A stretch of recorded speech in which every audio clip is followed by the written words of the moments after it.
All right. I think we are now actually live on YouTube and Facebook. So let me go and spread the gospel, so to speak.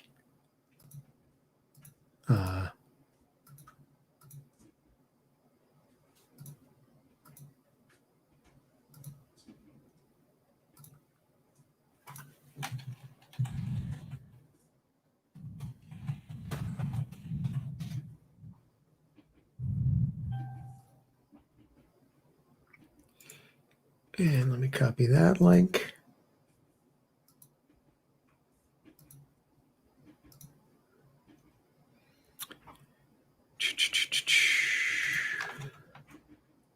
I think, I don't know if I mentioned this to you. I've made the switch to Microsoft Edge.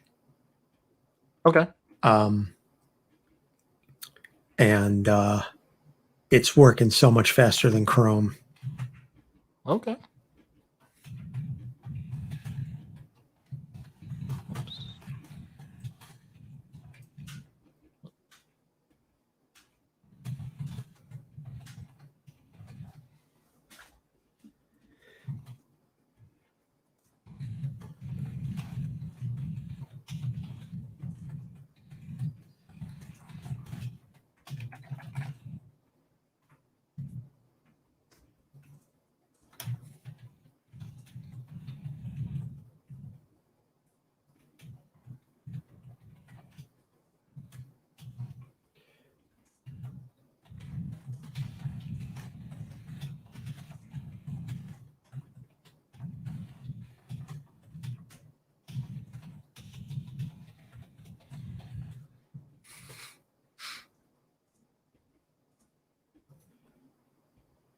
I always hate this part of, Yeah.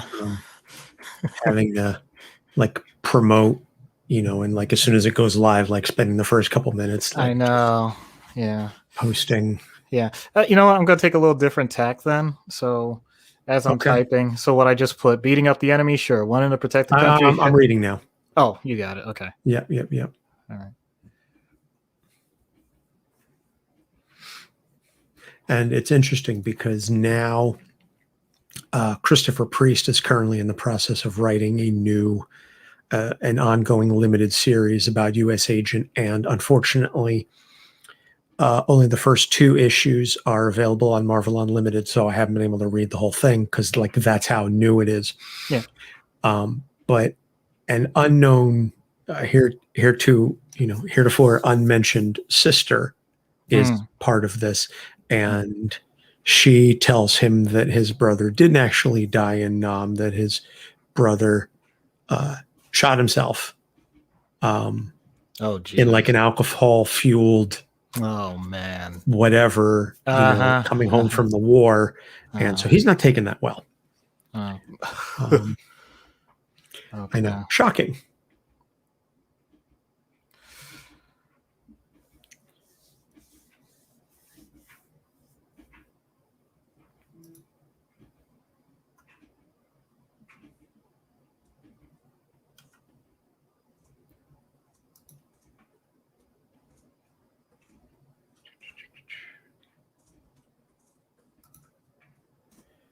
So, howdy to the person watching us on Facebook right now. I'm not sure who you are, but thanks for stopping by. We are still in the process of writing the skit. Because I was able to get the Black Mask episode is done, so that's a plus. And that's uploaded now. And then I've been reading, I've been reading a lot of U.S. Agent this week.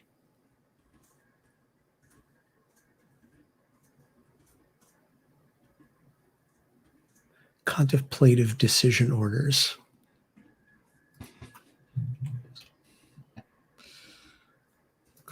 I like that.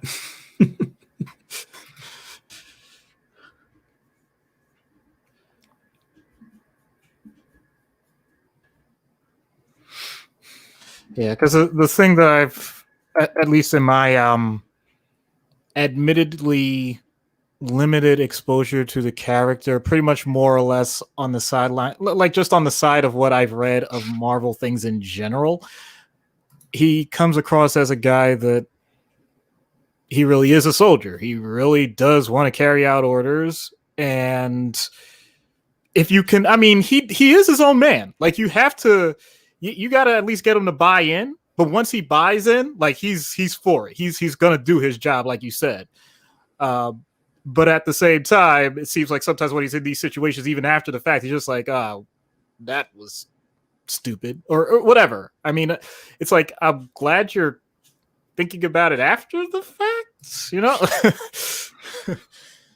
I don't know. That's been my impression of him. Yeah, it's just like I said, he's very much a. Oh, hey, Matt. John is an interesting character, and like I said, I'm going to get into this in the episode proper, but I feel like there was so much. I've admittedly seen more trading cards of U.S. Agent than comic books with him. He is a character that I feel had such a great start, and then they just didn't know where to go with him, and then they just, like I said, they Flanderized him so badly, and I'm like, if you'd have just stuck with what he was, you know, like you can evolve that. I'm not saying he has to be stuck in, you know, this box forever, obviously, but there was such a I don't know, there was such a much better place, at least in my opinion, for him to go than where he ended up. And I think it was just, let's just make him into an asshole. Which he can be, but it just seems like, you know, he's unjustifiably dickish.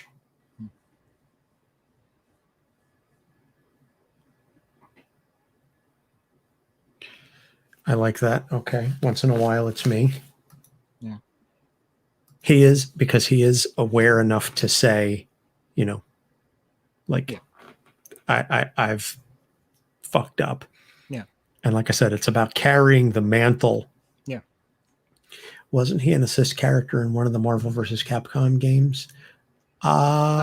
He might have been. He very well might have been. Yes, he was a playable character in Marvel versus Street Fighter, and he was an assist character in Marvel versus Capcom Clash of Superheroes. And the U.S. Agent costume is available as an alternate costume for Captain America in Marvel Ultimate Alliance and Marvel Heroes.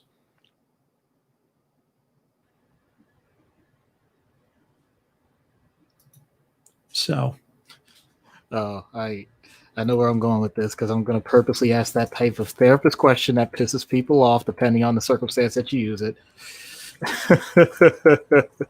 how does that make you feel? Oh, you knew it. You knew it.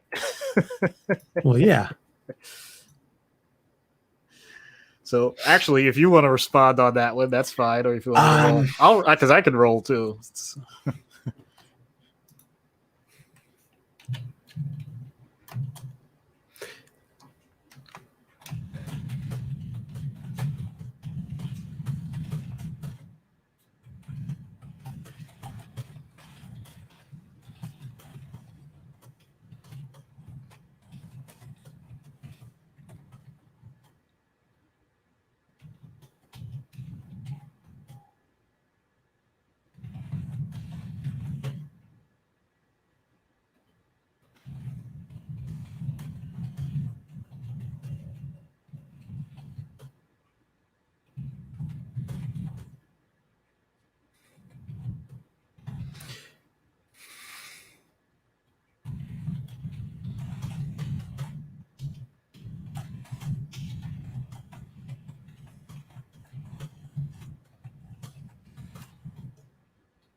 Anytime I hear that question, it devolves into an adjective versus adverb deal. I feel badly, like the mechanism by which I feel is broken. Yeah. Okay.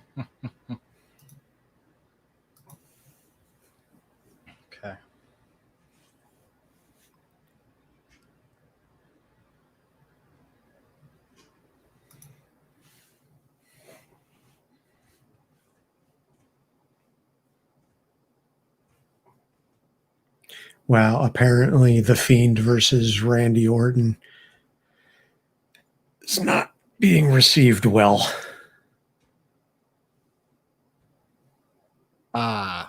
So they're still doing The Fiend versus Randy Orton. Okay.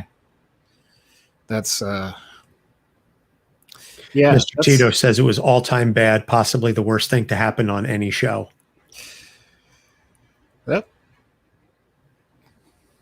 They've freaking immolated him. Like how bad could it be after that? I didn't know he was immolated. Yeah. That was that was a while ago. I don't know. Like I said, Greg Wyshynski just tweeted, Alexa Bliss's new gimmick is Harley Quinn, but her pen exploded. Okay. Based on it. Anyway. Mm-hmm. Sorry, I know I'm distracting you. Sorry.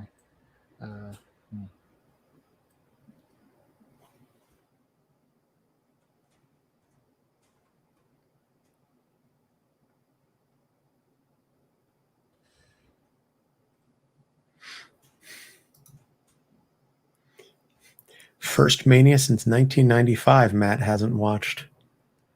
Huh. Wow. We used to watch all the time every year. We used to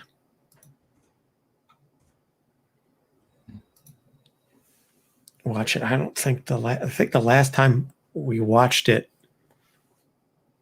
was the one that Snooki was in. I think you and I were at Brian's house. Yeah. That's I think that's the last one I watched. I'll put it that way. I don't know about you, but that's the last one that I watched. I know I watched one after that because I had the network for a little while when it first came out. Yes, you did. I remember that. Because I was the one that broke to you the breaking of the streak. Yes.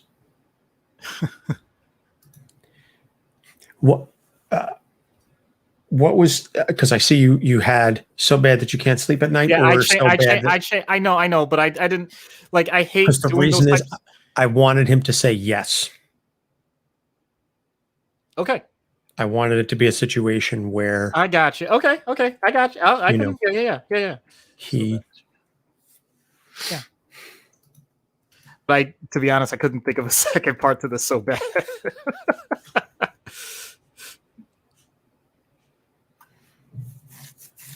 Now I'm trying to remember that 1995 WrestleMania.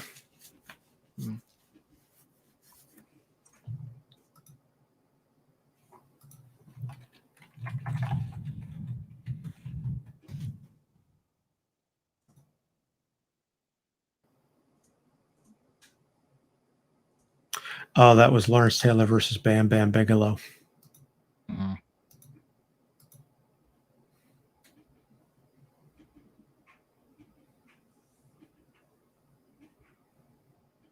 Ooh, I got it.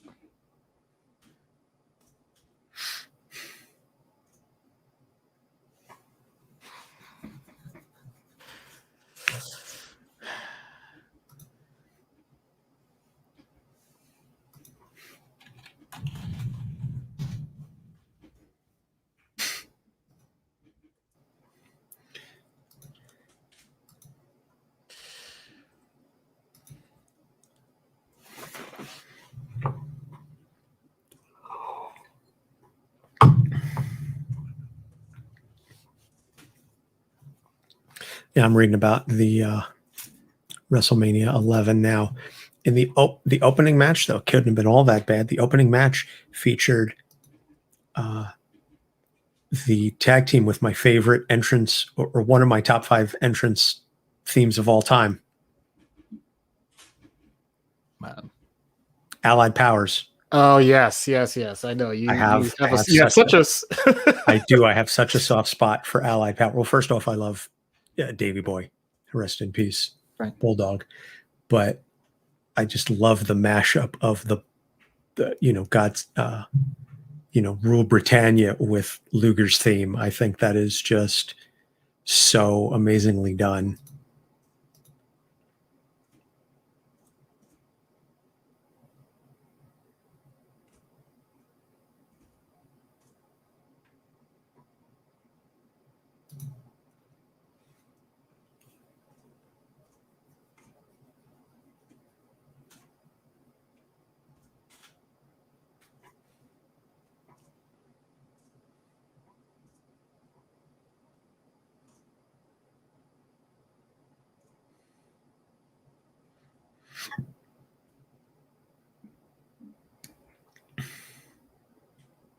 Oops. Gotta reword that.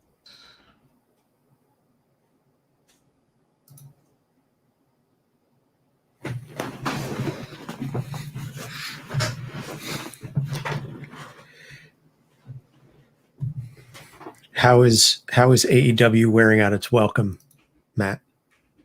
Welcome, Matt. Haha.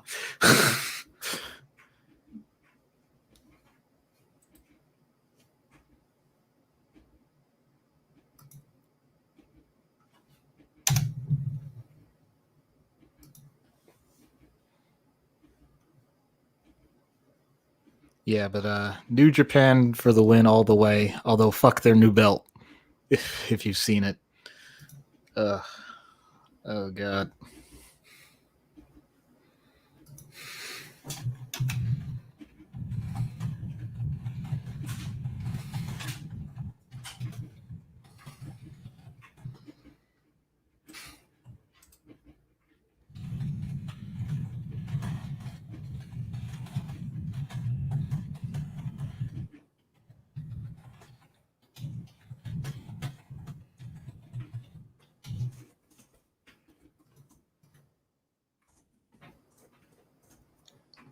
I remember there was a while that you were sending me like New Japan clips, Yeah, because tournament stuff, but and you were like, "You need to watch this. These matches are like fucking crazy." And yeah, well, I mean, I still think that, but I also recognize I don't want to be that guy that like just every second of every day is like, all right, here's another one. Like it's not that, and not only that, I don't watch it all the time.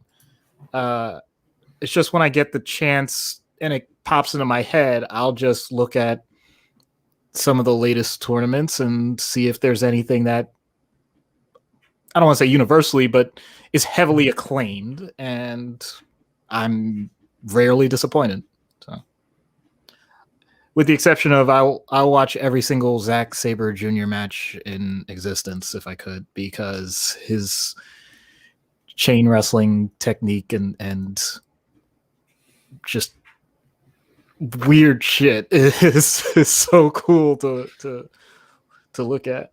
Matt says there's too much geeky fan service and viral moments. They need to get back to what made them great in the first 6 months.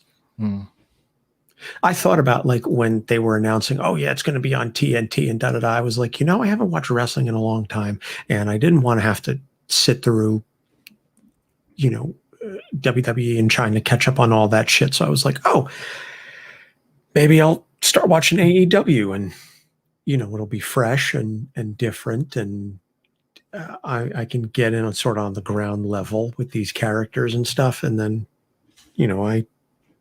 life got in the way. And yeah, I think the issue with AEW was the idea that so many people in the industry got on the bandwagon that they are this great growing alternative to WWE that it's starting to dilute the product. That's just my opinion. I think that it's starting nice to be like, that when TNA was signing all the old, WWE talent, and they were like, oh, we're bringing in Hogan and we're bringing in this one and that one. And it's like, how about you create new folks? Don't get me wrong. I appreciate when underutilized talent is able to showcase what they could have been in WWE, and they use that chip on their shoulder as motivation, that's great.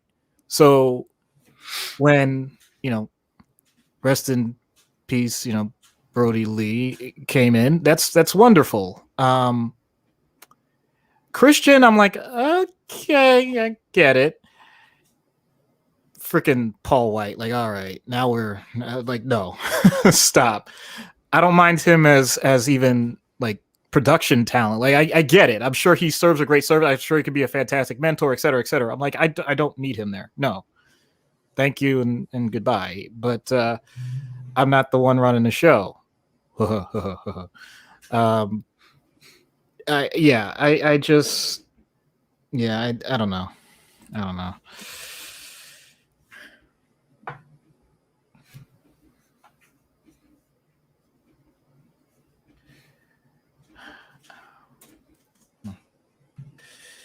I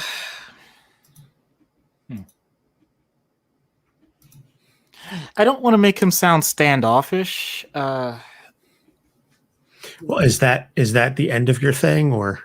Well, I honestly don't know where I would take it. Usually I have an idea of what I want the character to do, so that's going to form what I write, but I don't know what I want the character to do.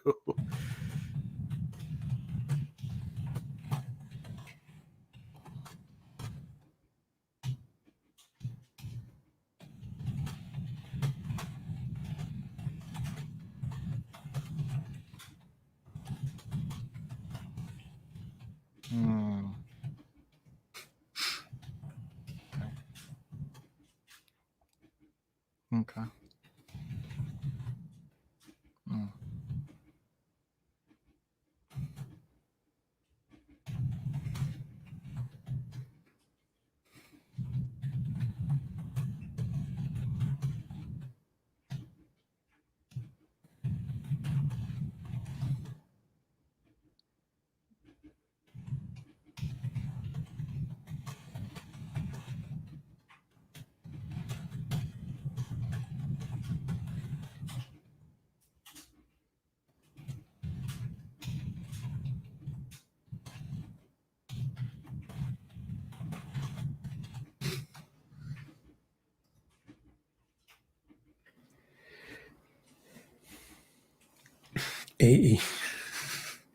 AEW's booking right up to when the pandemic started was top notch and a breath of fresh air. Now it's just Game of Thrones season 6 through 8, empty calorie moments for the immediate pop.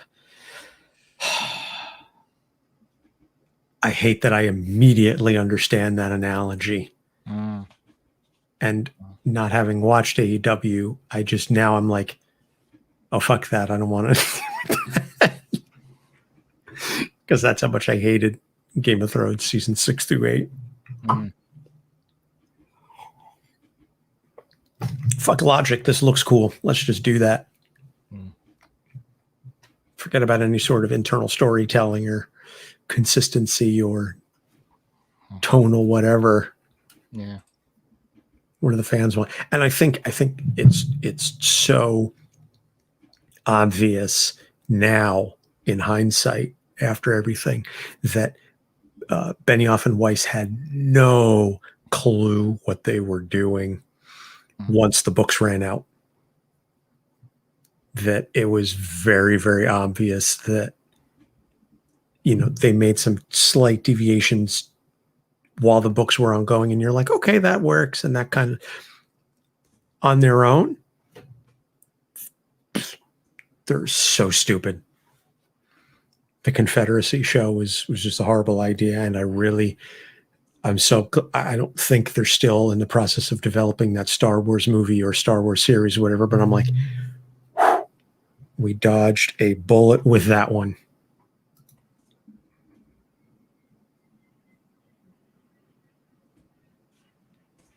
Comparison is the thief of joy. I have never heard that expression. Oh, yeah.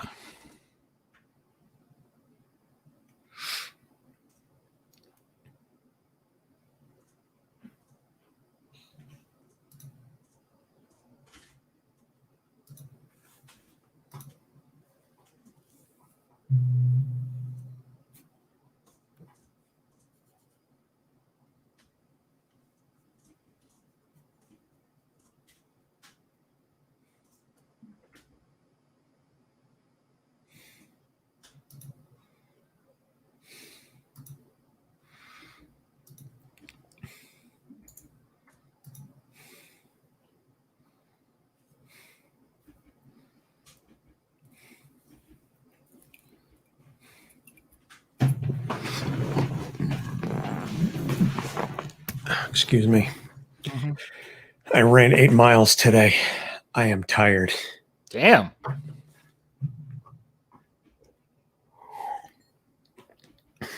Right, late morning, early after, like right, when the rain was just coming. I don't know what it was like down, where you were working, but yeah. Oh yeah, it was bad. Okay. Yeah, I ran to the park, ran a bunch of laps on the track, and then ran home. I come through the door and Kat goes, "Is that sweat or rain?" I said, "Yes."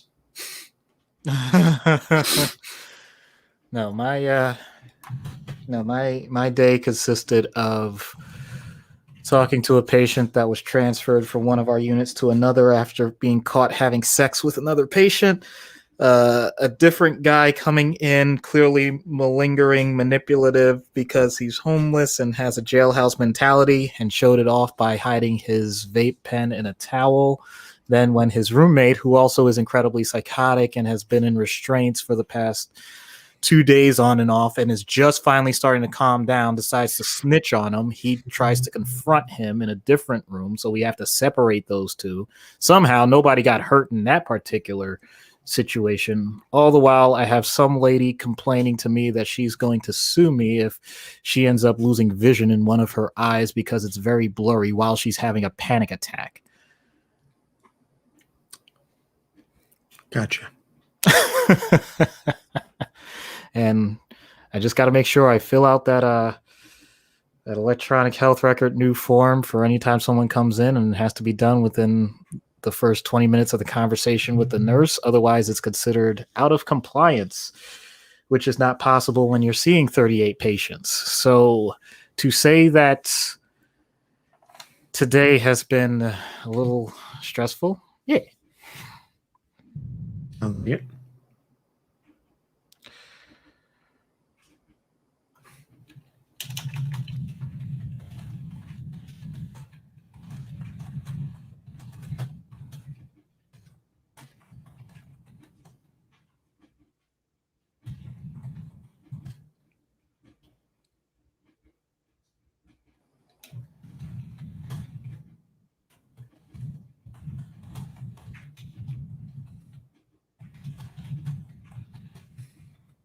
I realized, we spent all this time talking about the internal pressure and we haven't addressed any of the external stuff. I'm also not 100% certain where this is going to end.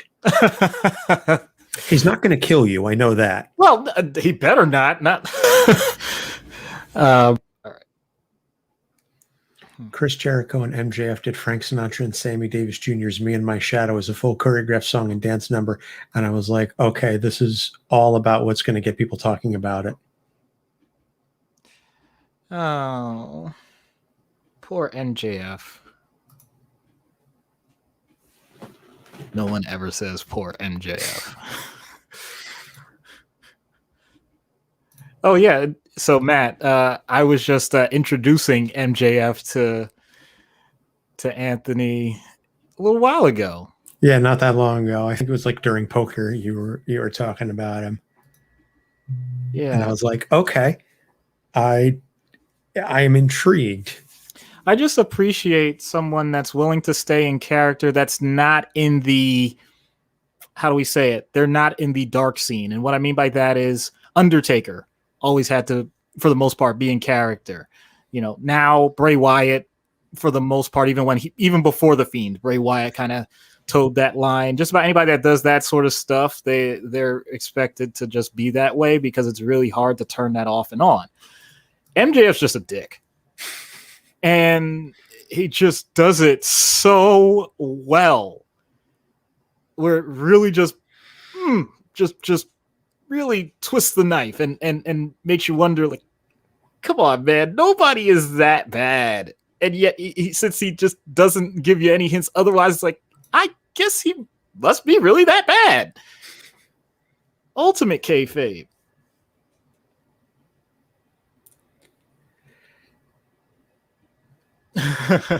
Look how they massacred my boy. Right. Look what they've done to my boy.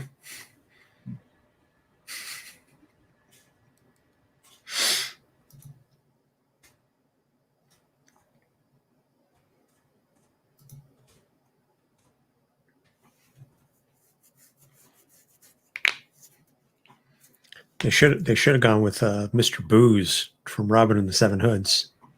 Oh my god. That's the best Rat Pack movie. Fight me. I would have to truly care about the Rat Pack, so there you go.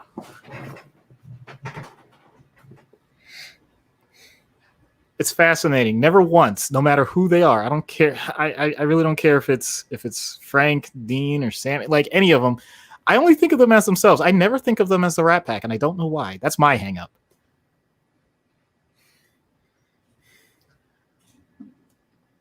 Hey man, cool man. All right.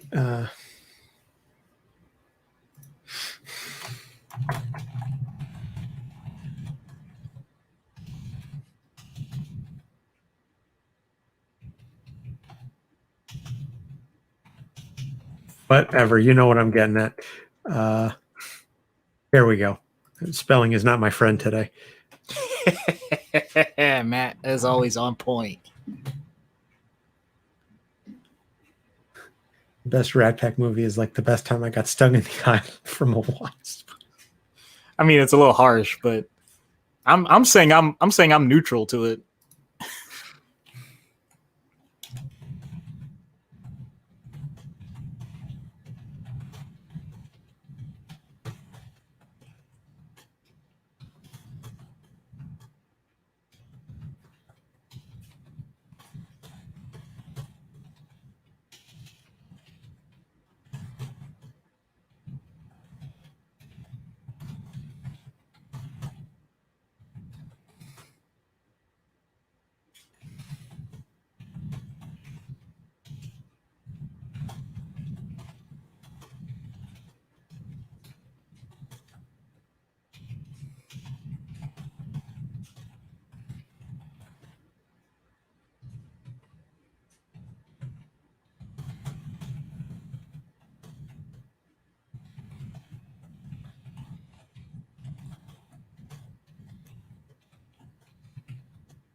Okay.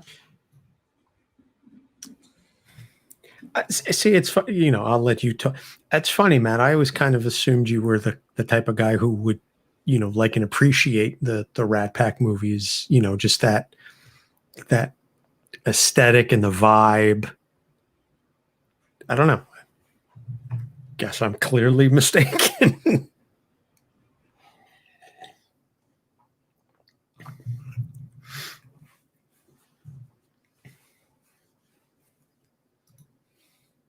We're almost done and getting ready to record. Iron Sheik, I beat the fuck out of all these jabronis.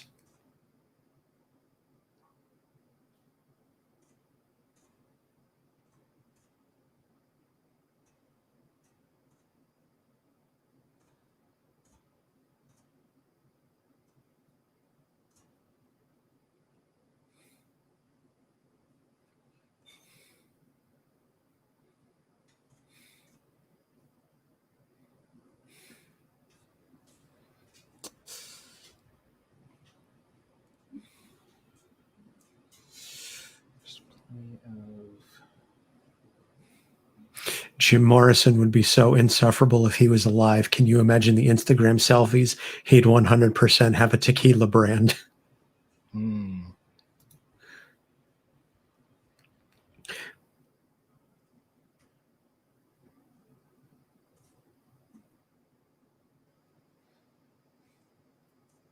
I love the Rat Pack. I love them as music acts. Their movies are them pointing cameras at themselves and dicking around. So basically everything Adam Sandler, David Spade, Kevin James have done for the past 15 years. Yeah. Adam Sandler's career at this point is, where do I want to go on vacation with my friends now?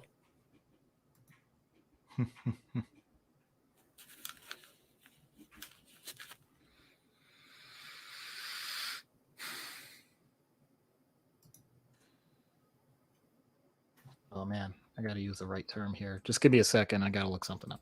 Okay. This is going to get into the pseudo social science realm, which at first blush I dislike, but doggone it, when it comes to interacting with people, sometimes these things actually make sense. And he comes to mind big time. Yeah.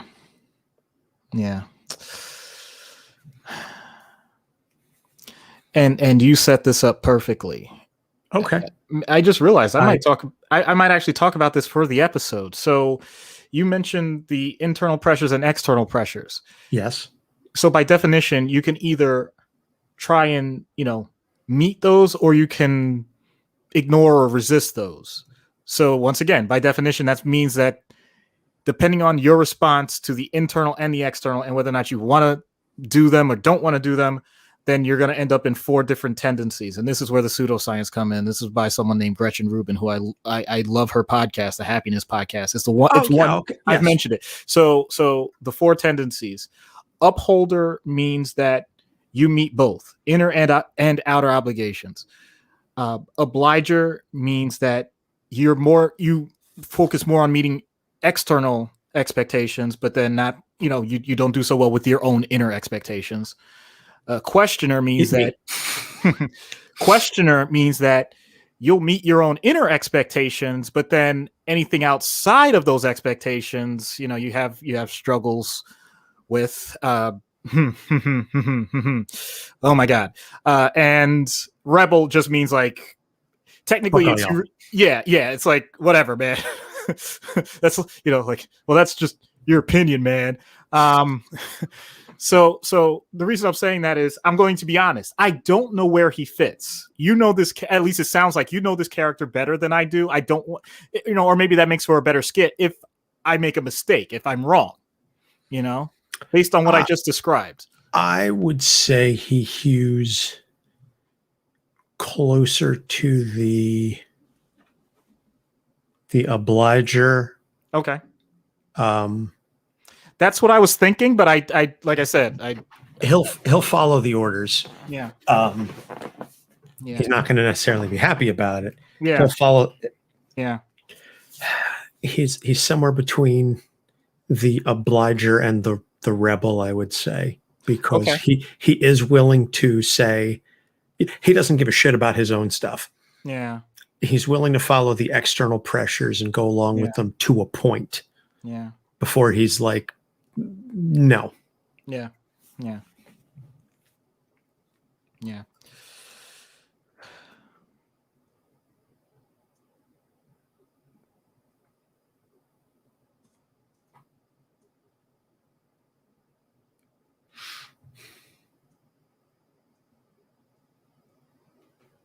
Yeah, I'm totally just going with this.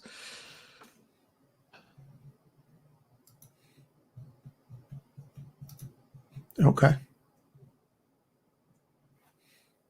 I love this idea that he's getting defensive because I just happen to make a comment, and it's like, but I don't know. Like, is that even is it a insult? Is it a he just doesn't know what to do with it.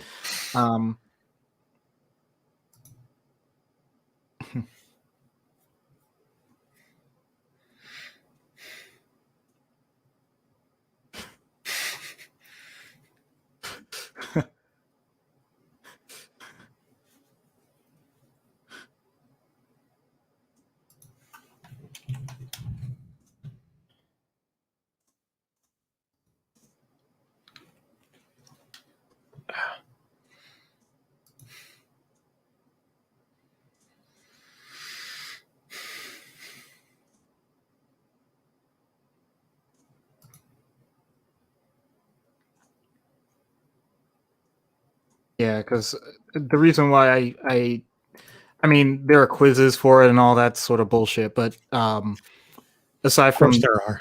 Yeah, but aside from the quiz saying questioner, like even when reading, because she wrote a book, of course. Reading the book, I was like, oh yeah, that explains. It really does explain a lot. It's why I screw up so much at work, because stuff that as I was just describing, that's why I had so much bitterness when I was saying about certain things in the electronic health record and all this stuff. I'm like, this is bullshit. This is not helping anyone. And I'm not going to pretend like that's, I'm doing it for the sake of my job. But even then, it's not because I want to meet that. And honestly, if I get in trouble because I miss them, that doesn't make me lose sleep. So, anyway, probably shouldn't be saying this online. Whatever. Yeah. I know.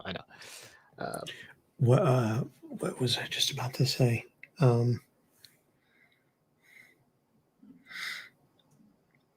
So I have to talk to Jackie about the Tough Mudder because we're still trying to figure out. We're going to have a charitable angle to it.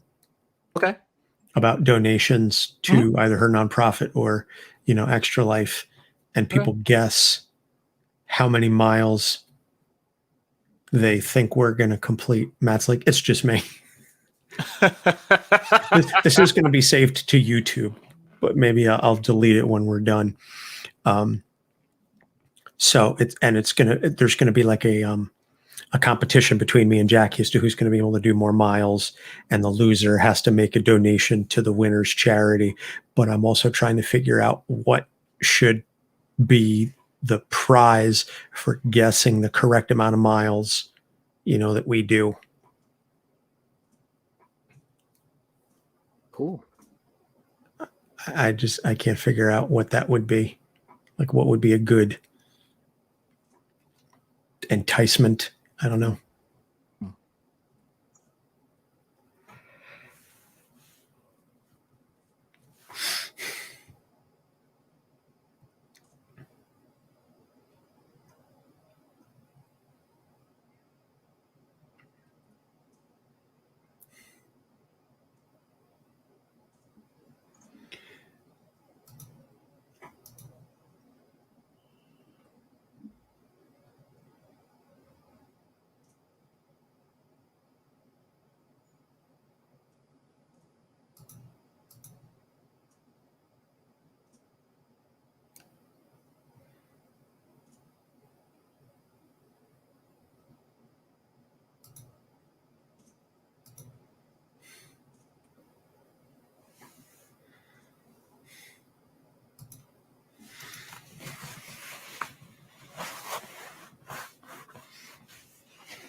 Oh, nice. That is amazing. Good luck, Lindsay. Sweet. Fingers crossed for her.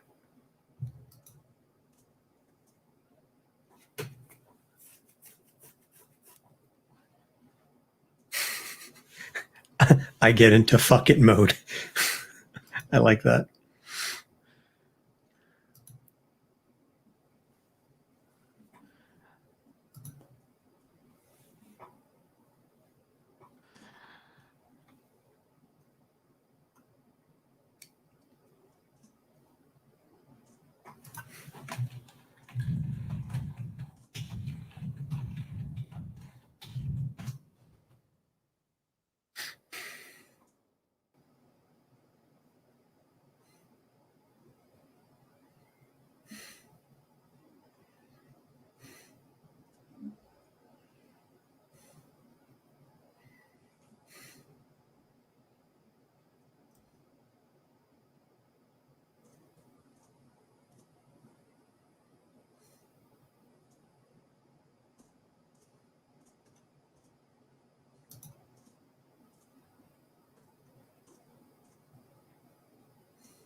Apparently, Kevin Owens gave Logan Paul a stunner.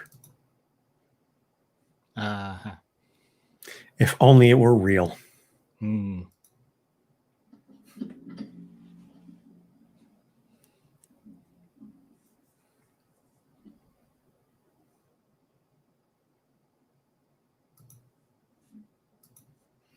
The Logan Paul just got humbled.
All right, we gotta wrap this up soon. Yeah. Okay. Yeah.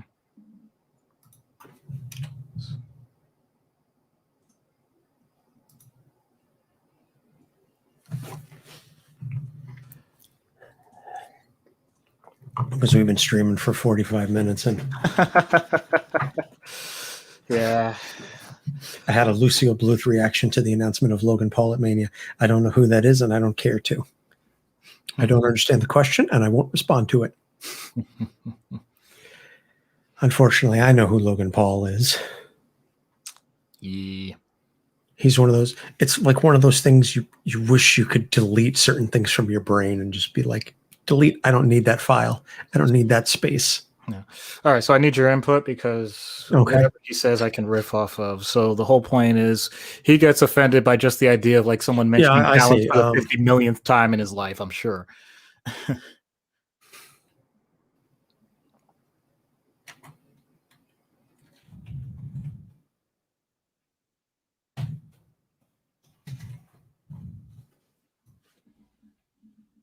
Also, rest in peace, Jessica Walters. Mm. Kat and I just finished watching Community on Netflix last night, and I had told her prior to Jessica Walters' death that the next season, the next show we were going to be watching was Arrested Development, which I've seen the first 3 seasons of. She hasn't seen any of it. So now that we're done with Community, I'm like, we're watching Arrested Development. Gotcha.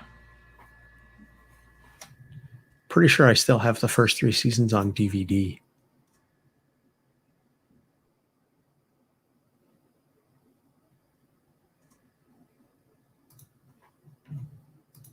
Oops.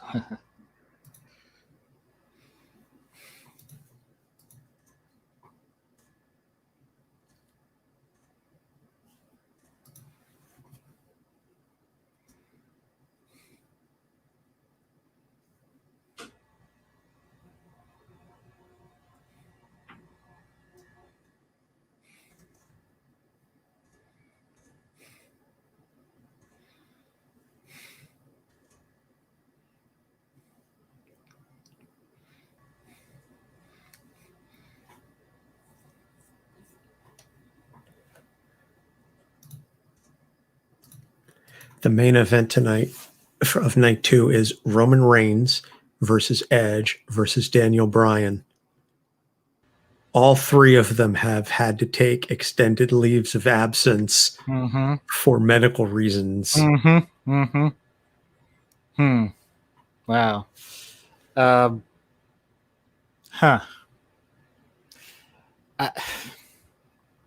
Yeah, but I mean,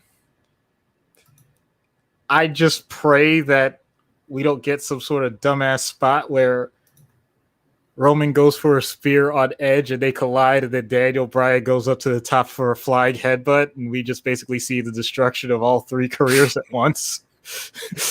I'm sorry, that's too gruesome. But the problem is I can't figure out a way to fit a blood disorder in there. So you can watch CTE happen in real time.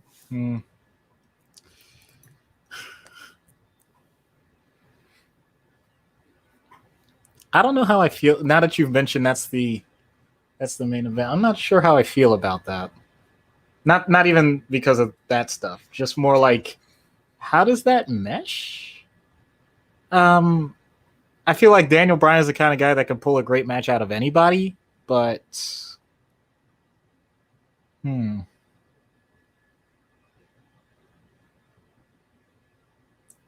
yeah, Roman is just so freaking limited. Oh man. All right, let's sorry. Yeah.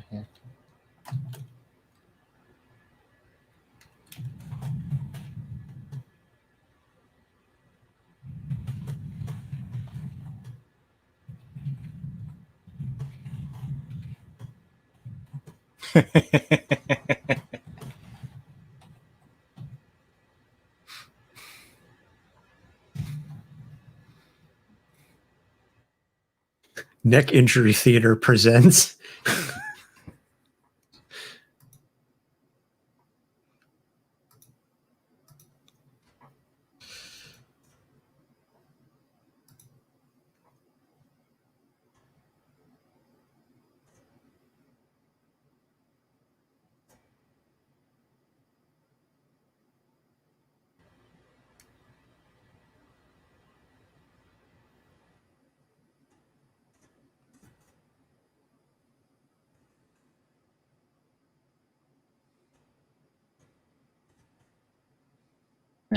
that's not the way I would say something.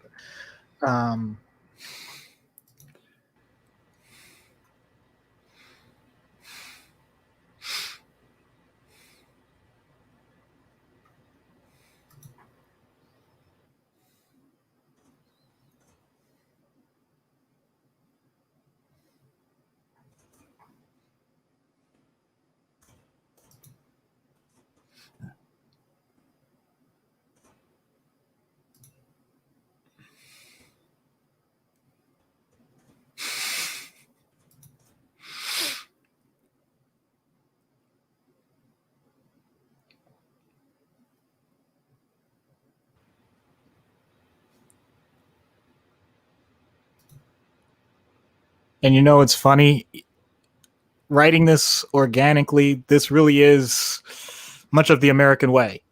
The idea that if you're not working now, then you have somehow failed. Like, nope. That is not how most of the world views it. And that puritanical mindset, although incredibly helpful in many ways, when you're burning the candle at both ends, it just ends up in hot wax. So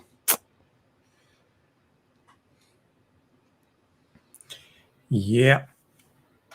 not that I know anything about that. No. I'm getting really tired of that question of, oh, so what are you doing this weekend?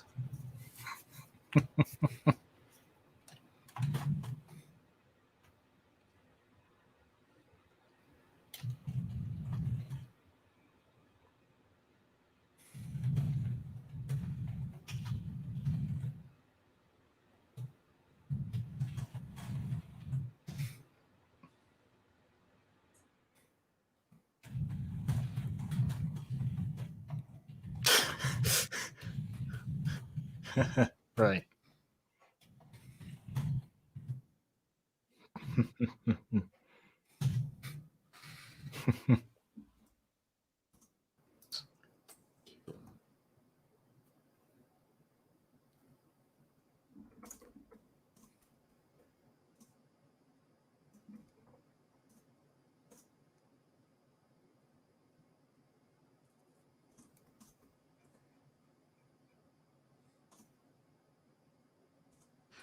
Oh boy.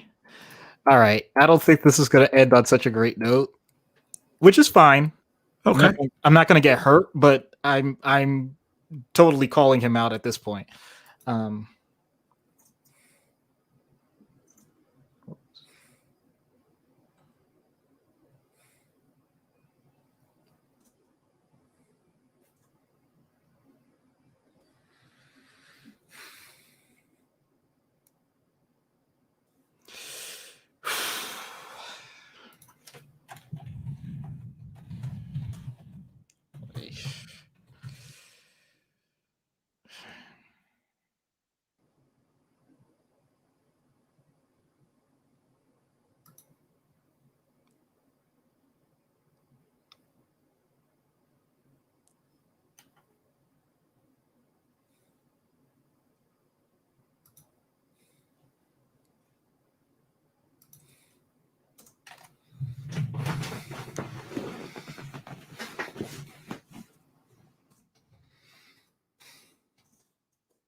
Great American Whipping Boy.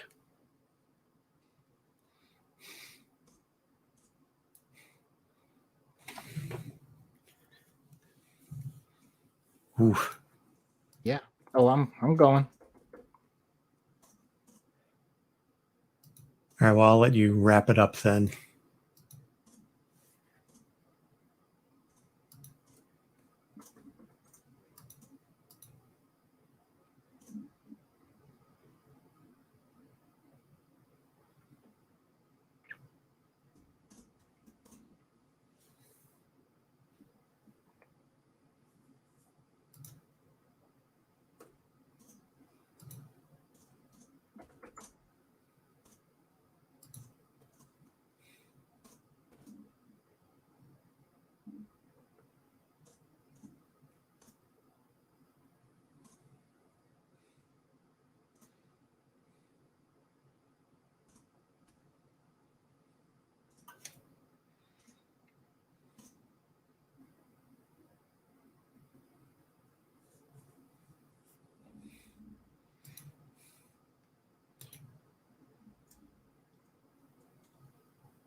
think at this point,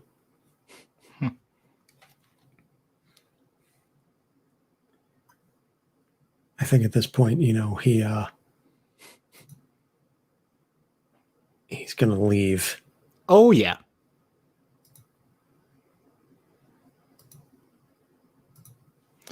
And this next one is something that I have said to a patient under circumstances where it was clear that they weren't going to listen. This person was actually really agitated. They weren't going to listen to anything I said anyway.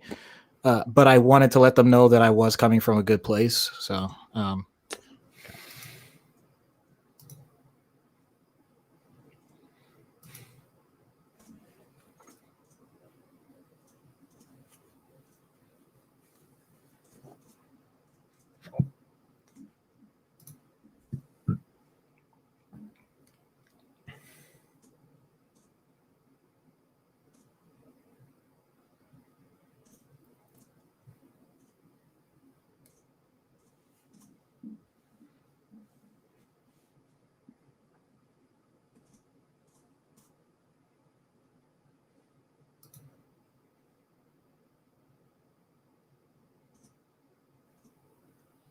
I like that.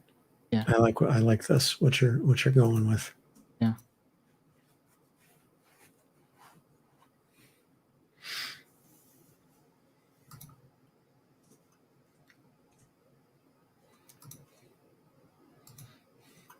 By the way, Matt, I see you've been playing Fractured Butthole on Discord, and do you prefer that or Stick of Truth?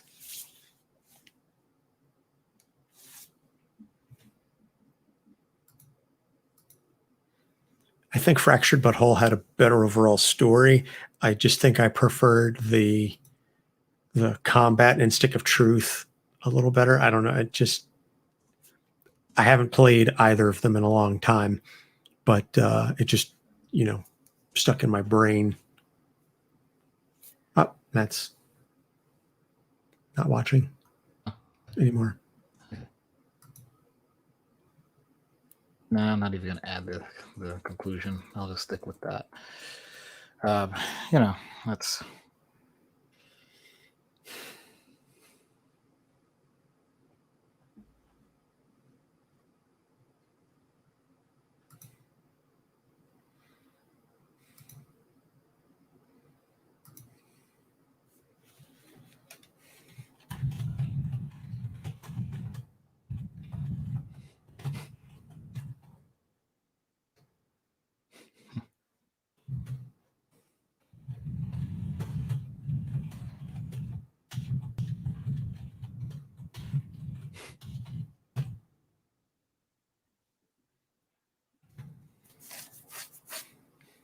All right. All right.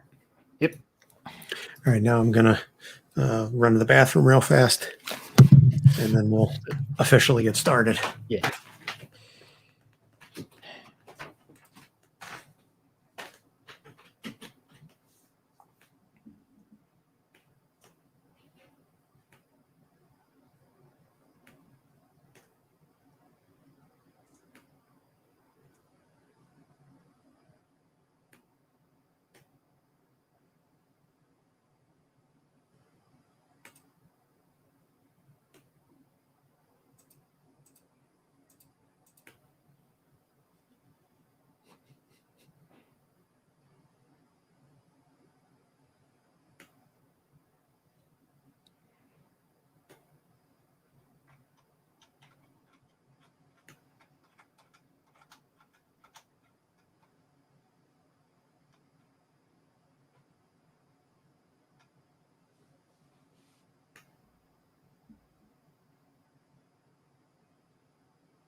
right. Okay. All right, let me get Audition up and running.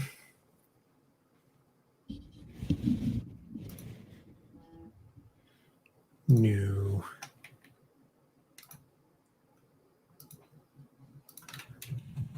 Oh man, Devils are getting smoked. What else is new? I know.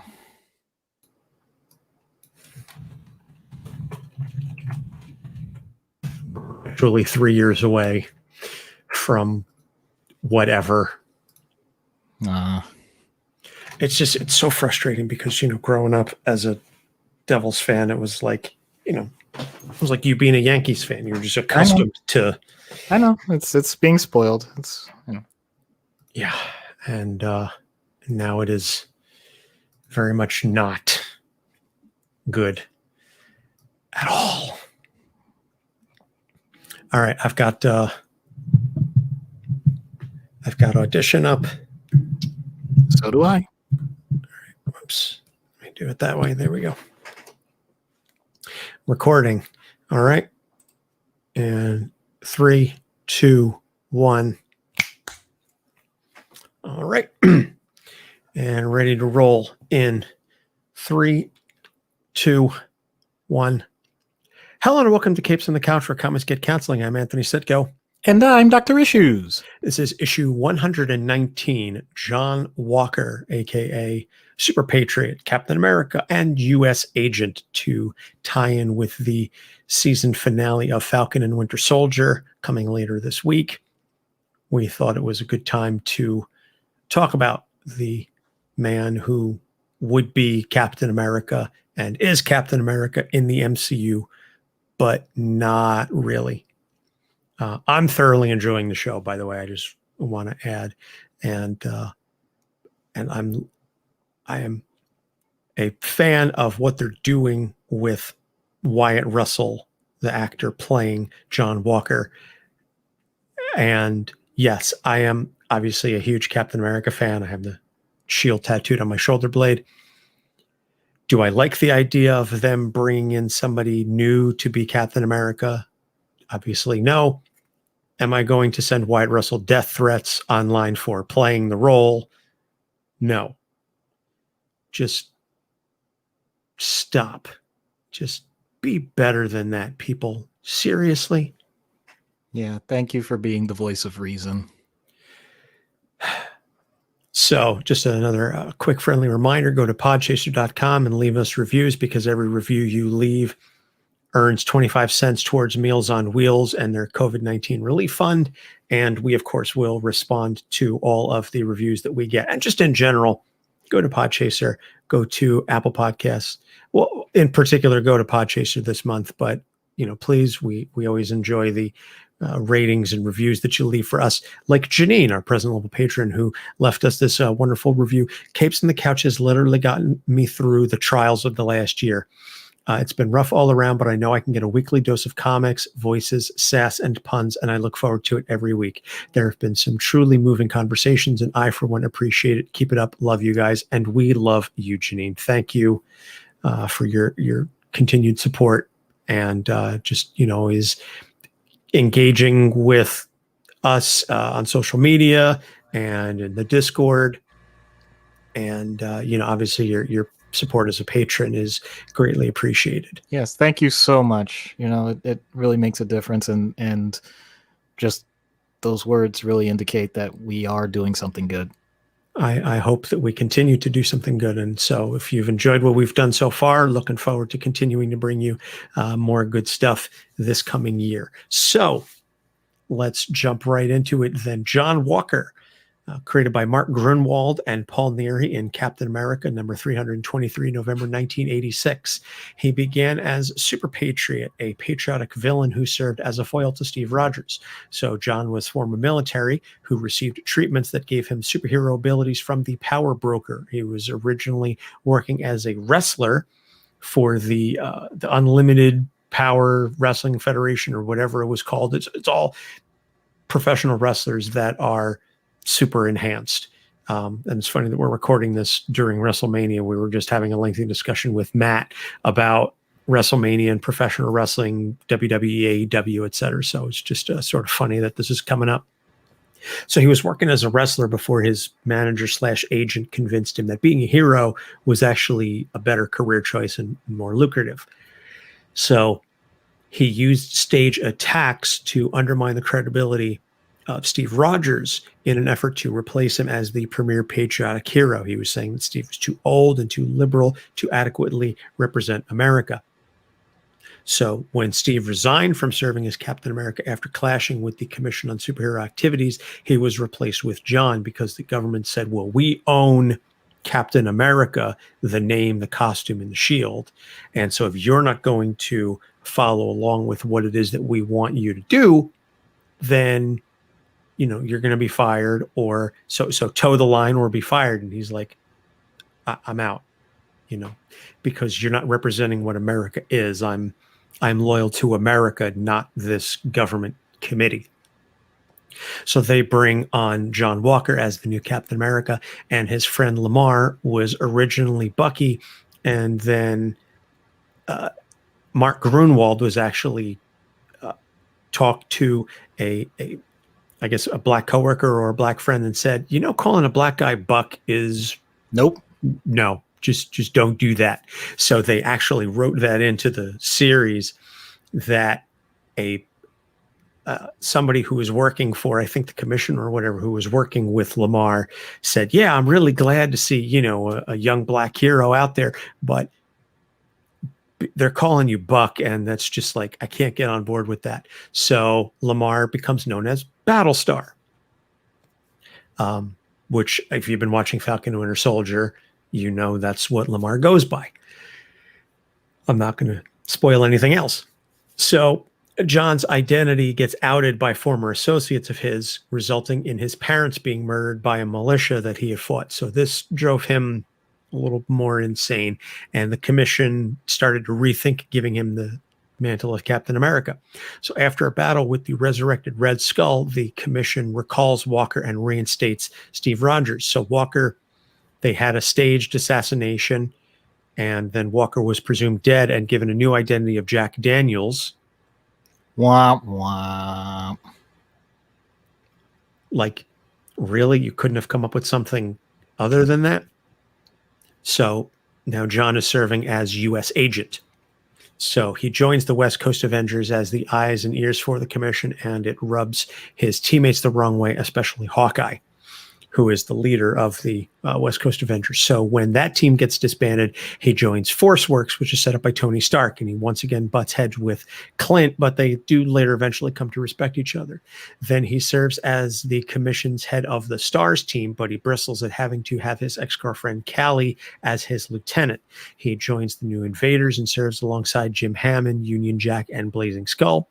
And then during / after Civil War, he's appointed as the U.S. liaison to Omega Flight, which is one of the sub-teams to Alpha Flight. And he really doesn't appreciate that role. And this is where, and I'm going to reference this a little bit later, this is where we start to see him turn from just sort of like a conservative, bit uptight to a jingoistic jackass. And I don't like what they do with the character, but I'll finish with the background first. So he loses an arm and a leg after Nuke, who is another patriotic superhero, attacks him with a spear during Siege. His limbs get restored by the Venom symbiote, though, while working with the Dark Avengers, because comics. So then when Sam Wilson became Captain America, evil Steve Rogers, who, if you remember the whole Hydra thing, etc., Steve, who we didn't know was evil at the time, convinced John that Sam was dishonoring his legacy as Captain America, and so John and Sam fought. And then he joined a new version of ForceWorks and was working alongside Bobby Morse, Mockingbird, and Daisy Johnson Quake, and Rhodey. And there's currently an ongoing miniseries, and I believe that the last issue comes out, I think, like this week, maybe today or shortly thereafter. Written by Christopher Priest, where all of a sudden a younger sister is introduced, and it reveals that his brother Mike, who he had previously believed died in a helicopter crash in Vietnam, didn't die in a helicopter crash, but died by suicide as a result of some of the things that he had seen and or done in Vietnam. So I want to talk before we get into the issues. This is a character that I knew of, and I think I'd read one or two books that he was in, and I mean like individual stories, not like recurring runs. And in the process of researching for this episode, I always like to start at the beginning and, as best I can, and work my way forward, hitting some of the major points along the way. So I started obviously with his introduction in the Cap book and read the version of him that was Super Patriot and then became Captain America. And then everything that happened to him as U.S. agent and his dealings with the West Coast Avengers and so on and so forth. And then I skipped ahead a little bit and I read some of the late 90s, early 2000s runs. And I said, I don't know who this character is, but this is not the John Walker that I was reading. Now, I do appreciate how they had set up John Walker to be a different version of Captain America than Steve Rogers. John Walker, in that, or as Mark Grunwald wrote him, was conservative, but from a good place, serving God and country, etc. And I don't often like to get political on the show, and Doc is aware of that as well. But I think this is it's an apt analogy. So I'm making it for the purpose of understanding the analogy. Early John Walker was a Republican conservative in the mold of like a William F. Buckley. Maybe not as intellectual, but in the sense of, okay, I can understand where you're coming from, why you're supporting these policies and why you're doing this. Current, like John Walker has been written over the last 15 years, is a MAGA Trump supporter type Republican, like jingoist, racist, and it hurts me because I see the subtlety and the nuances of the character that were there in the beginning have been stripped away. He's been Flanderized, if you're familiar with that term, where, and it's funny, we're talking about, conservative Christian type characters. Ned Flanders on The Simpsons was originally like a good guy who just happened to go to church. And over the course of time, they just wrote so that more and more it became that Flanders was about Jesus and God, and it overrode everything else about his character. John Walker was a character that had a lot of nuance and had a lot of angles and facets to him, and they all became stripped away so that he could be the racist douchebag. And I have far less attachment to John Walker as a character, but I feel this is what, and she's going to laugh when I bring her up, this is what Ariel feels like when she reads Talia al Ghul now versus when she was being written by Denny O'Neil. Like the Demon's Daughter version of the character versus who she is now. It's a very flat two-dimensional character, and they've taken away all of the reality of the character, all the good stuff. John Walker, I would love to see where he could have gone had they continued with that version of the character. Who he is now ain't it. And it makes me sad because there was so much potential for continuing great stories to have a conservative. He was a stick in the mud, and he rubbed his teammates the wrong way, but he wasn't being outright antagonistic about it. Now he's just like, yeah, I'm a dick, what are you going to do kind of deal. Like, and I don't see anything that occurred over his history that warranted that kind of a change, other than writers just going, let's just make him the asshole of the team. And that frustrates me. It makes me sad just from, a reading standpoint. And again, I'm reading, very condensed stuff in a condensed period of time. Maybe I'm missing a story or two that gives rise to why he would have made this change. But I see, he's gone from, I see A and then B, and all of a sudden he's in, T. And I'm like, there's no rhyme or reason why he would have ended up there. But that's just me. I can kind of put a positive spin on that in the sense that it just means that there's a lot of gaps that can be filled over time to find out how a person progresses, because to be honest, that's not much different than some people I know that have had some drastic changes over the course of several years, but you don't get the narrative, you only get the snapshots. So I don't have much more to add from that angle.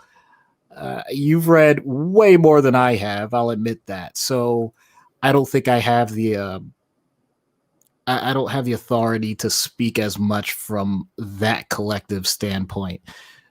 So rather than me trying to hem and haw about your take, I'll just say, clearly knowing you, that it's a highly reasoned point of view to take, and I'll say go with it. So I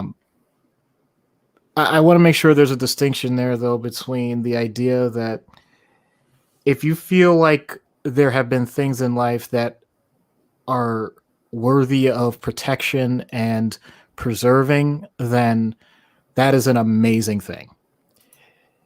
If you think that that has to come at the expense of anybody looking at life in a different way, that's where it becomes harmful. And that is just the overall view that I like to give with anything when it comes to politics, and the other way too, actually. If you're going to change things just because the sake of personal change and selfishness, you may do some damage. But if you're looking to make the world better because you see things that other people didn't see before you, then I hope that it all works out for the better. So I apologize for being so wishy-washy about it. It's not even that. It's just, I feel like at this point, if you're willing to say that, I'm willing to bear this on my end. I feel like I'm one of the last centrists, and I don't mean that in the political term if you actually look up what centrist means. I mean that as in the one person sometimes in the room that, and if I'm offending anybody, so be it, but looks around like the entire gallery of what's going on all sides and says, is everybody insane except me? So, maybe I'm alienating a lot of people by saying that, but from what I've read from US, so, all of it, it's just, I feel like it takes the tack that you have to attach this man with this cause. And I don't think it ever had to be that way. The character stood well enough alone, and instead it got attached to something that was unnecessary. That's it. All right. That's fair. We normally wait until we get into the issues to get this kind of heady stuff. But like I said, I just felt the need to, I don't want to say soapbox, but just having read everything, to research for this episode and then seeing where the character went, I'm like, there's just so much missed opportunity. That's why I think Grunwald wrote him best, because he wrote him as three-dimensional, and then everybody else subsequently just sort of disregarded all that other meat on those bones and just made him very flat. And maybe it's because he's been on team after team after team, and hasn't really had an opportunity to be a solo character fleshed out other than his role within the context of a greater ensemble. And it's hard to give, that sort of time and character development and growth to one character when they're in a team book. But the good writers can do it anyway. But in any case, so issues. now that we're formally getting into all of this. So the first issue is he's coping with the loss of his brother and his parents. And as I said, as recently, he's learning that his brother did not die the way that he thought he did. But regardless, his older brother, Mike, was his idol, was his hero. And he died. So he said, well, I'm going to go serve in the military to be, the hero that Mike didn't get a chance to fully be, except by the time John got around to serving, Nam was over. And so he only served in peacetime. So he didn't get an opportunity to have his hero moment per se. So that was frustrating. And then his parents were killed because people found out who he was. So his identity got leaked, and he struggled with that for a very long time. So that's a lot to deal with, dealing with that kind of family loss. And it's going to weigh on anybody's mind. I don't care who you are, whether you've taken super soldier serum or not. Losing a brother and your parents in, a short time span is difficult. Yeah. And just to take the opportunity to expand, especially on the part with his brother, the age that certain things happen can make a huge difference when it comes to family. I know we've discussed that in many different ways, but think about it. Especially when you're younger, if you have this type of relationship where you're idolizing your older sibling, then in a way, their premature death ends up becoming this permanent golden statue, just this beacon of hope and light that is going to guide you no matter what. They didn't have a chance to even have their reputation sullied. They never became the villain because they died young enough as a hero. So you can be as idealistic as you want, and you can start in your own life creating not just from their experience, but what you imagine their experiences would continue. I think comics is the perfect medium for this, where you could totally picture that your sibling is now not just a hero, but now they're mythical. They're no longer physically, tangibly in front of you. So now they can be anything that you need them to be. So that can be a fantastic motivational point. But it also means that you have limited information and you're going to have to fill in the gaps. So most people fill in the gaps with, this is not meant to sound as deep as I'm about to say it, with whatever they want. So if there were things that you didn't know about that particular person, you can match it to yours. So now you are automatically becoming more of your sibling, your idealistic person, by placing it on the deceased person. That's something that we don't usually consciously do, but it's a technique that really can help in the moment with grief. So let's go with that, because honestly, John Walker seems to do this in spades. That's why he is in the military. That's why he does the training. I know you just hinted at the idea that he doesn't get his hero moment. That can be true. And as an aside, sorry for all the tangents, if someone is serving in peacetime, then believe me, they are just as vital as anyone that's served in a war, because the whole point is you have no idea what peace is if you haven't had someone else experience that battle. So for someone to be able to be at the ready is incredibly critical. And as we see in all of these stories, whether or not he had to be there actively in the military, that didn't make much of a difference when he actually had to start fighting. He still did a lot of work. But then the added part with his parents, that story's been done and told so many times in so many different ways of just the absolute grief of once again, taken before their time, even if it's not necessarily someone that's younger. They're all older than him, but it's still earlier than expected. And therefore you can't make preparations for it, which also means that you're doing everything on the fly. And if you don't have other close family, then you don't have anyone else to guide what you're supposed to do. Uh, just think about it. If when his brother died, he at least had his parents to talk about it and at least reminisce or whatever. That's fine. But then when his parents are gone, it's usually supposed to be the sibling or someone else that guides you through that. And now they're not there. So you now don't have any of that transition. It's just you.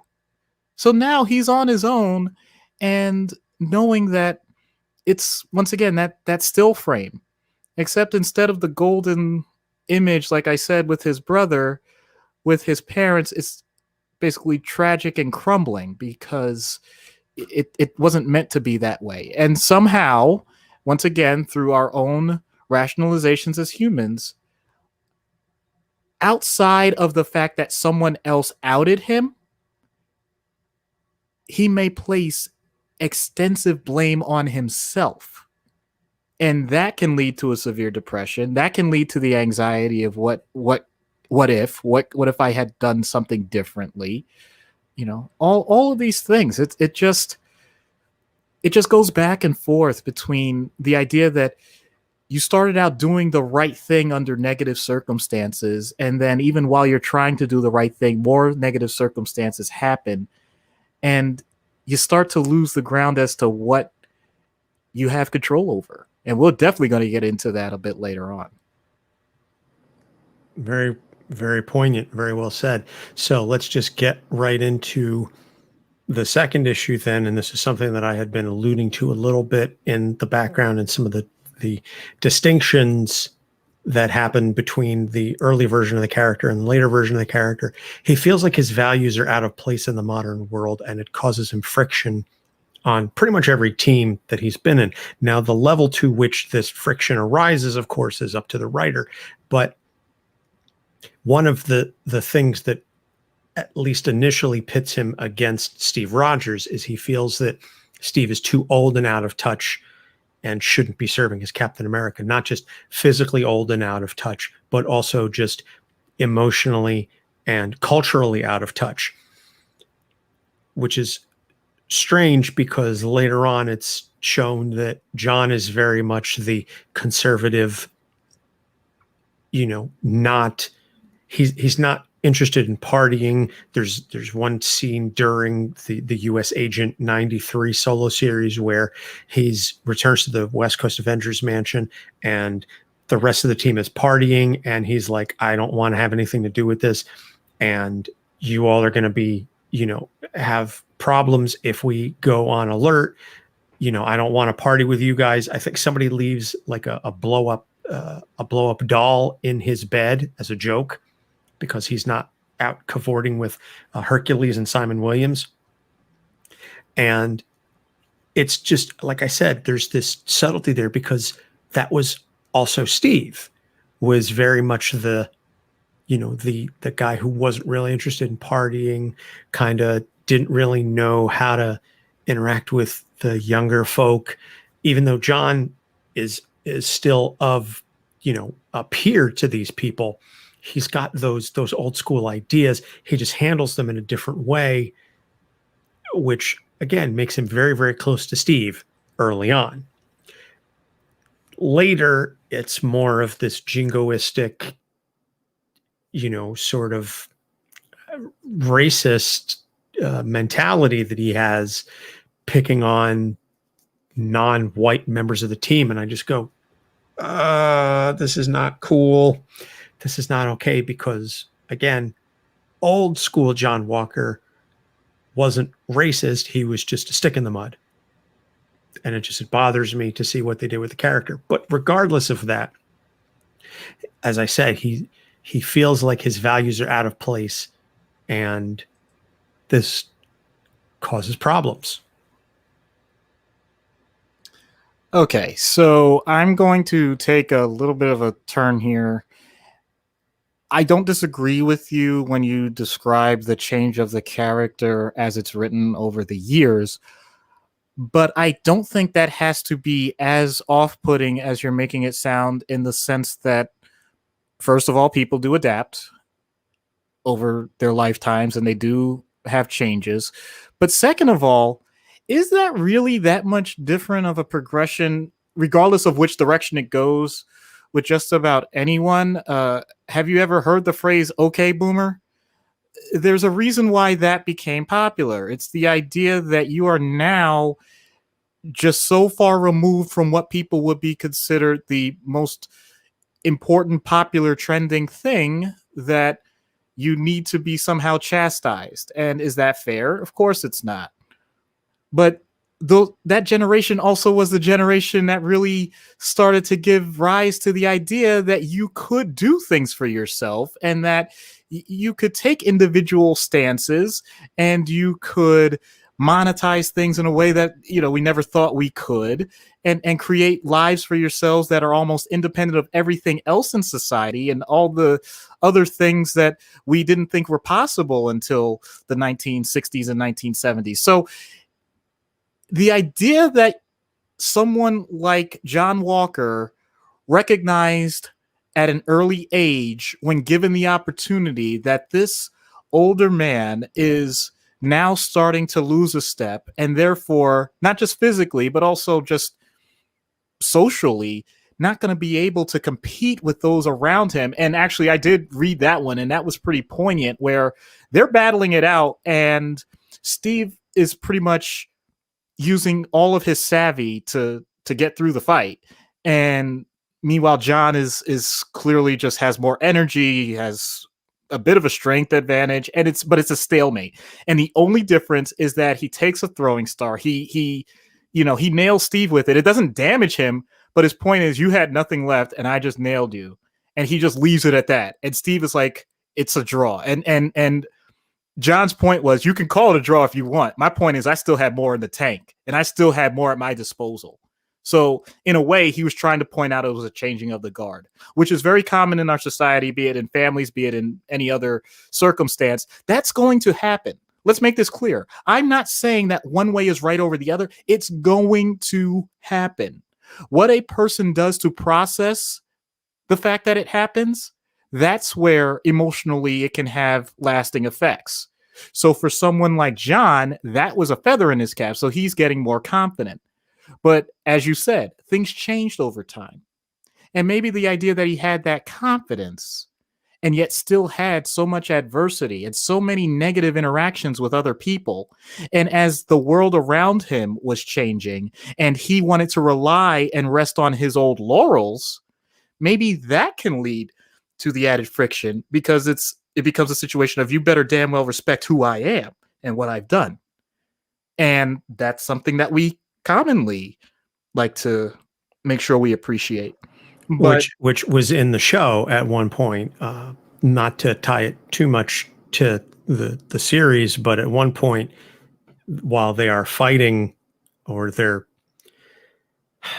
if I recall correctly, they're interrogating, they're trying to chase down the Flag Smashers, and he just busts in and he goes, "Do you know who I am?"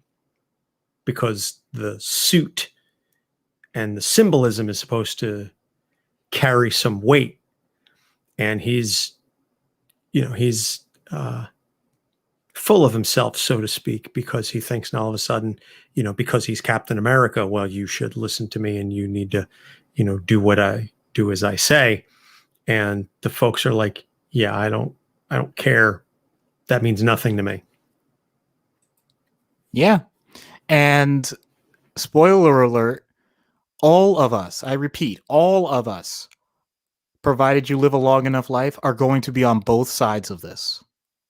So there is no automatic right or wrong just based on that premise alone. It's purely a matter of the emotional responses and how you decide to process it. So we all have these moments. Right now, I'll give an example. My wife is watching about the 1996 NBA draft, because that's considered one of the most stacked drafts ever in terms of NBA players. And the second that I saw the trailer for it, I said, "Oh my God, this is amazing." And I just realized, because I was going to mention it to my daughter to see if we can get her turned on to basketball. And I realized this girl does not give a darn about anything related to that. So yes, we'll do our best to expose her. But if that's not something she cares about, it doesn't matter how much I care about it. She may humor me, but there's nothing inherently wrong with the idea that she has her own thing. And I'm not even saying whether or not she likes basketball. I'm just saying in general, someone could be a huge fan of something today and not be a fan of every iteration of what came before it. Think of it as when the nostalgia bias gets instilled. It's almost as if we all have this personal lever or switch in us that gets tripped on for whatever reason. But then once it's there, it's like, how dare no one have that switch the exact same way at the exact same time in the exact same moment, and anything else just quote unquote feels wrong. And that's what I feel like this character invokes, at least the way I was reading him. So every time he's talking with someone that even comes close to trying to adapt to what they're seeing around him, it bristles him. He just can't seem to take that. Even when he was at a young age, it wasn't necessarily that he thought that, he was automatically going to change in this way. It was more like, you simply don't get what I'm seeing. And having that level of disdain for what's different can be really hurtful, not just to the people around you, but even to yourself. And so that's the thing I want to be the takeaway with this. This has, in my opinion, this has nothing to do with the direct politics of the situation other than what the writers invoke in it. This has everything to do with the idea that if you're willing to shut yourself off from the world, don't wonder why the world looks blank. Ooh, I like that. And, as somebody who went through a period in my life where I was like, well, if you don't like the things that I like in the way that I like them, that just means that you're wrong and I'm not going to deal with you. That spoke to me a bit. I won't lie. I've gotten past that. At least I like to think I have. There's nothing wrong with holding on to the things that are incredibly valuable and dear to you and ingratiating them with the other things that are going to come forward that also can be of value and meaning. The two things can coexist. I don't know where the heck people lost this idea, but let's go ahead and just bring that back to the forefront. Works for me. I'm all for it. You got my vote, such as it is, for whatever that's worth. So the last issue is he's always serving someone else's agenda because he's always ends up on a team. And he tries to be the good soldier as best as he can because of the military background and everything else. But he does really get tired of always having to answer to someone else, always having to serve someone else's orders. Even if he's the head of the team, there's still always someone above him that he has to answer to. Stars, New Invaders, West Coast Avengers, Force Works, etc. There's always somebody else there, somebody that he answers to. And he gets really, really tired of it. And I can't say I blame him, it's tiresome having to always, follow orders. And maybe that's why he's as abrupt and brusque as he is, but I'll leave that to you. Well, I think you're absolutely right. What I'm about to invoke is what I like to call pseudopsych. And what I mean by that is it's a construct that definitely has meaning and purpose when used properly. It is not something that has the type of rigor that you can, for example, make diagnoses off of, but it can be useful if you have this type of question in your life and you're looking for some sort of advancement from a personal standpoint in terms of accomplishing goals, be it in career, in personal life, friendships, relationships, whatever.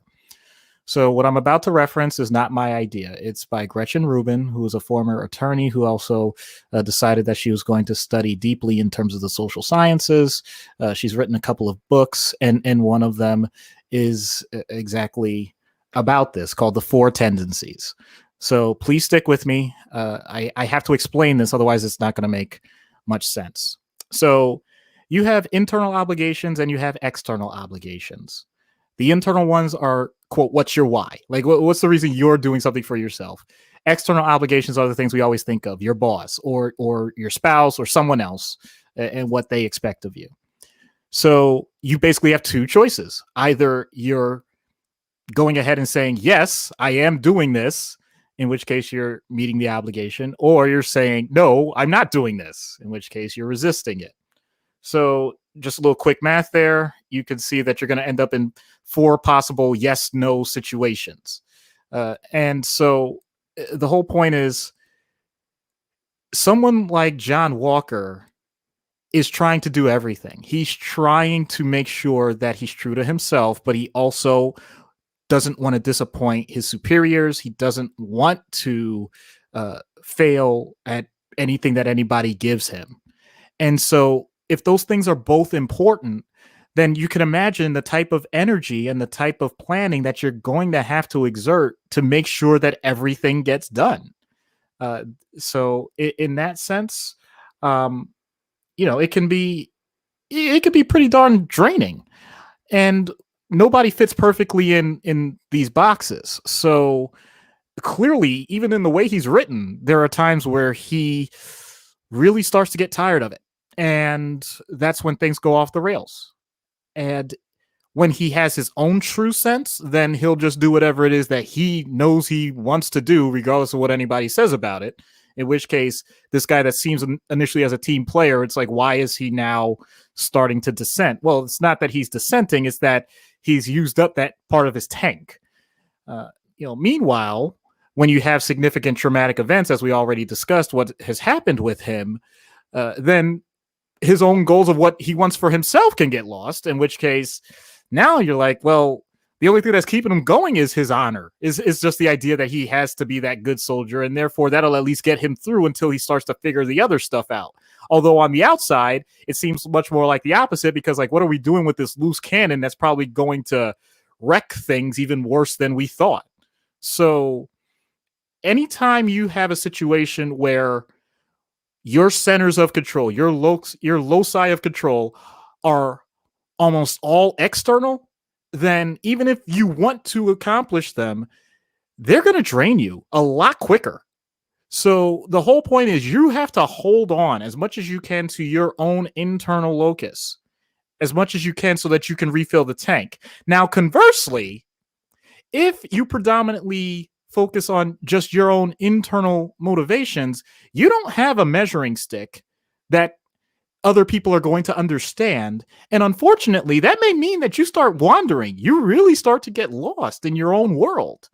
And that can be its own sets of traps, because then, especially if that's not naturally what you do, let's be honest here. And by the way, I'm calling myself out here.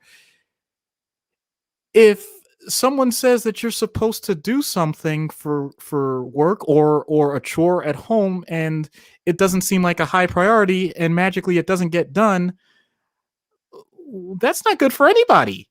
And yet, because someone maybe on this podcast doesn't automatically see it as important, doesn't get done, doesn't realize that they're doing harm to people. So, I admit that's something that I struggle with, and I look to do better, but I also know that also means I have to make sure that whatever construct I create, it fits within my internal locus of control, so that I can push it outwards and know that I'm doing this for the right reasons in my own mind, and therefore I'll meet those external expectations. So I'm to be strange about it, I'm an inside out kind of guy. It seems like Walker is kind of a tweener, like both. Meanwhile, perhaps, and I'm not calling anyone out, I'm just saying, like, for those of you that are more outside in, as long as you recognize it, then you'll be able to adapt. So like I said, this is not a psychiatric diagnosis in any way, and there's no real format to really go with it. I think it's a fascinating book. I think it's a fascinating concept. And surprisingly, I've never introduced it up until this point in this way. I thought this was just a great chance.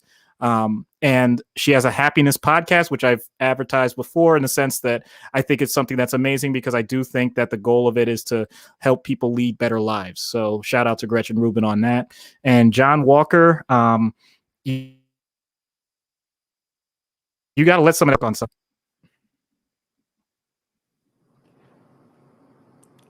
I didn't quite catch that. I think your internet froze up a bit. I mean, I'm sure your audio is fine, but I didn't catch what you said last. Sorry. I said, John Walker, you have to start letting go a little bit of that outside stuff and start working on the inside. Well, no argument here. And that's where you come in. We'll see whether or not we'll see how the rest of the Christopher Priest run goes, to see how he adapts to some of the stuff. So we're going to take a quick break, plug a couple shows. We get back, we'll get into treatment. Stay tuned.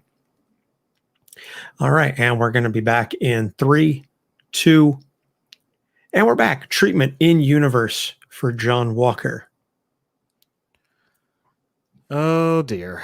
Vaya con Dios. Yeah.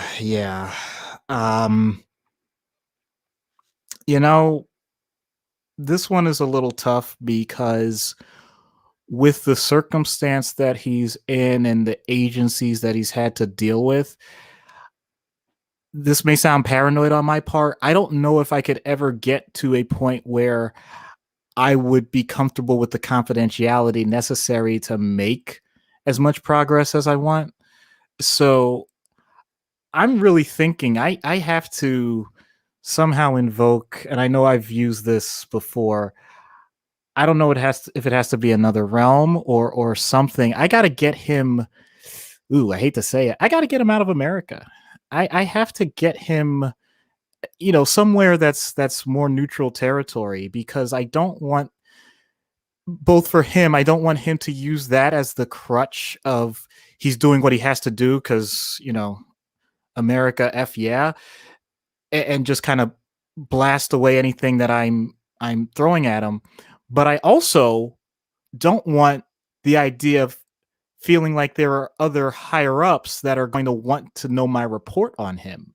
And I do think that that's something that would be pretty darn important. So, we have to find some way to make this totally black box. And I'll admit, I haven't quite worked out how we would do that exactly. We might have to get into more of the mystical side with Doctor Strange or something. I don't know, but that would be my main thing. Like, let's,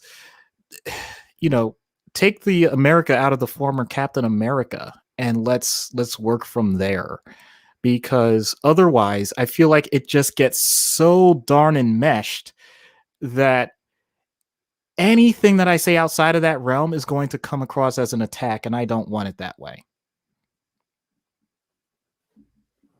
That's a really interesting take.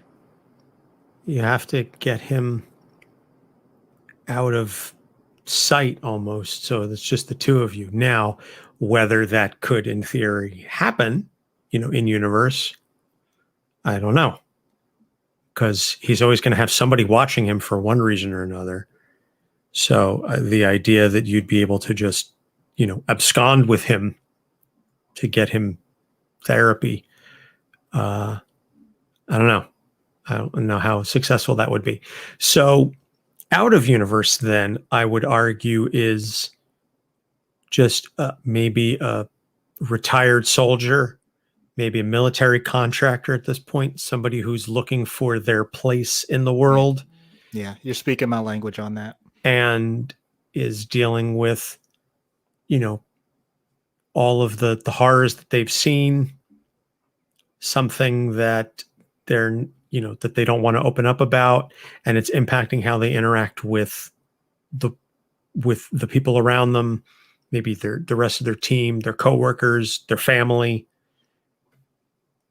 Yeah. This is, something that is all too real to many, many people. Yep.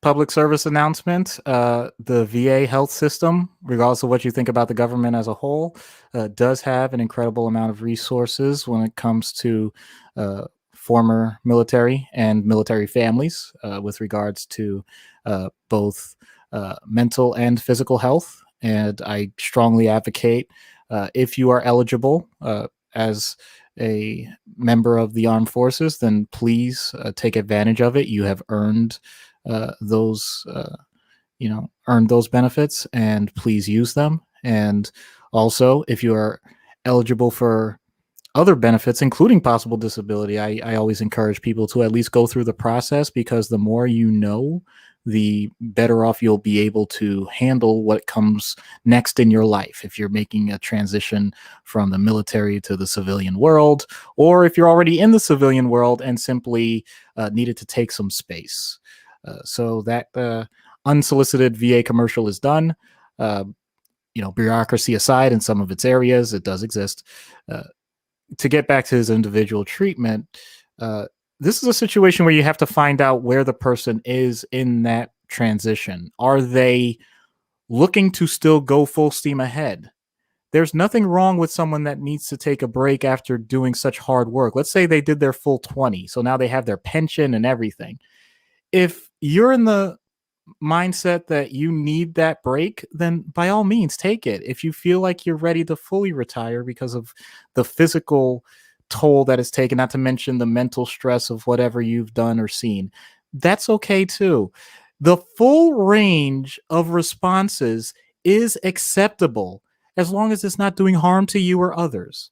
I want to make sure that a person knows that, because sometimes families, friends, other people may put, and I know we're kind of going back to this, it's a big theme, may be putting other expectations, their expectations on you for how they think you should respond. For those of you that want to stay in the game and want to be more active than ever because you now have the opportunity, because you have the time and you don't have Uncle Sam, pulling you back and forth as to where you're supposed to go and what you're supposed to do, then that is amazing, and go for it. You're totally capable of doing these things without someone else giving you the say so, because that also happens. You become so indoctrinated with the idea that you can only follow orders that when you don't have that anymore, you feel lost or you feel inadequate. Many soldiers have said that. So that can be scary too. So if that's the case, then you work on just pointing out what skills do you have, and even if you don't, let's go with that quote unquote worst case scenario. Let's say, you know what, I feel really run down, I feel beat up, I do have some of the post-traumatic symptoms that they talk about, but maybe don't even meet the full criteria for diagnosis.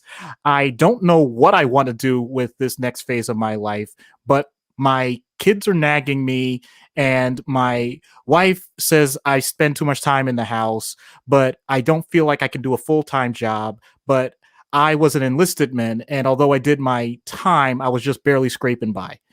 And now I'm a physical wreck too, so it's not like I can go out and get a labor job. Then you actually have the opportunity, because regardless of saying there are no expectations, that means that this can still be the greatest point in your life. You have the opportunity to learn through the GI Bill. You have the opportunity to explore. If you can't use it, then give it to one of your family members, which is also possible. And I'll admit, I don't know the details of all these things, but I have seen it done, and I like to research things like this anyway. The idea that there are agencies out there specifically for former military to get jobs. There are activity groups specifically for veterans, regardless of if it's for employment. Forget that. Just the idea of recreation. If you know where your VFW is, did you actually reach out to them? Have you actually looked for some of the counseling groups where it's much better to talk to a veteran than to someone like me who's an outsider and hasn't experienced what you're experienced? This is one of those situations where I like to point out, it's not the time for shame. It's the time for triumph. It's the time to know that there are so many different various avenues. I didn't want to focus on one particular treatment because I didn't feel like it would be doing it justice. Like it wouldn't be doing it a proper service to our servicemen. whatever the angle is, whatever the avenue is to get in, it's okay to start there, because if that one doesn't work, then there are so many other ways. That's the thing that I wanted to point out with out of universe treatment when it comes to someone who is clearly dedicating a huge part of their life, maybe their whole life, for many people that they'll never even get a chance to know or meet. And say what you will about the government, and I'm not trying to play favorites or any one political side over the other, but at this point, I think for most of us, we recognize that we put as many things as we can in place to honor those people and to help them in any way when their service is done one way or another, or if they wish to continue, that they at least get the proper respect they deserve. I find it fascinating that John's background involves his brother one way or another being involved in something like Vietnam, because history thing for people that may not recognize it that are younger, that was a huge turning point for how our country saw the military, to be blunt. And although it was tragic, I will say that at least I pray, I don't know if it's ever going to be 100%, but I pray that we're at the point that the people that have served get a certain baseline level of decency, certain baseline level of respect. And if anybody listening to this, if you feel like you haven't gotten that from anyone, then please trust that you're getting it from me and Anthony right now. Amen. Matt chimed in, says, I absolutely love this episode. I know 3 people I went to high school with rotating out of the service now who could really benefit from hearing it.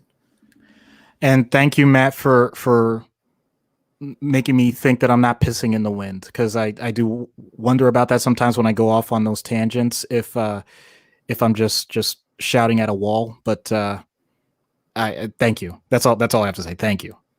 I know a couple folks who, one of my good friends had a very difficult transition post-military and is only now about 10 years out from being, served 10 years. Now it's about 10 years later. Now they're figuring out what it is that they want to do with their life. Now they're figuring out what the next step is. But there was a lot of uncertainty. There was a lot of just trying to figure out, knowing who they were, but trying to find their place. And they're now just coming to terms with all this. So you are not alone. If you are like that, if you were, or if you're, just getting out, or you're still serving even, you're not alone, and help us out there. I know we say that all the time, but it is true that there are resources available for former military, for people who served and are struggling with that. And I've said for many years that it is a crisis what we do to our soldiers and our sailors and the military once they return home, that they get discarded. The percentage, I'm sure, Doc, you see it, far more frequently than I do, but just the percentage of folks that deal with mental health struggles, the level of homelessness among veterans, the level of suicides among veterans is horrific. Yeah. I think the biggest thing also when it comes to some of the resistance that I've heard from veterans, once again, no one person is a monolith, so I'm not speaking about all veterans, but one of the things that I've received feedback is that there's just so much red tape. And from that standpoint, I know that as mental health professionals, or as a doctor, or just as a human being, we have to do a better job.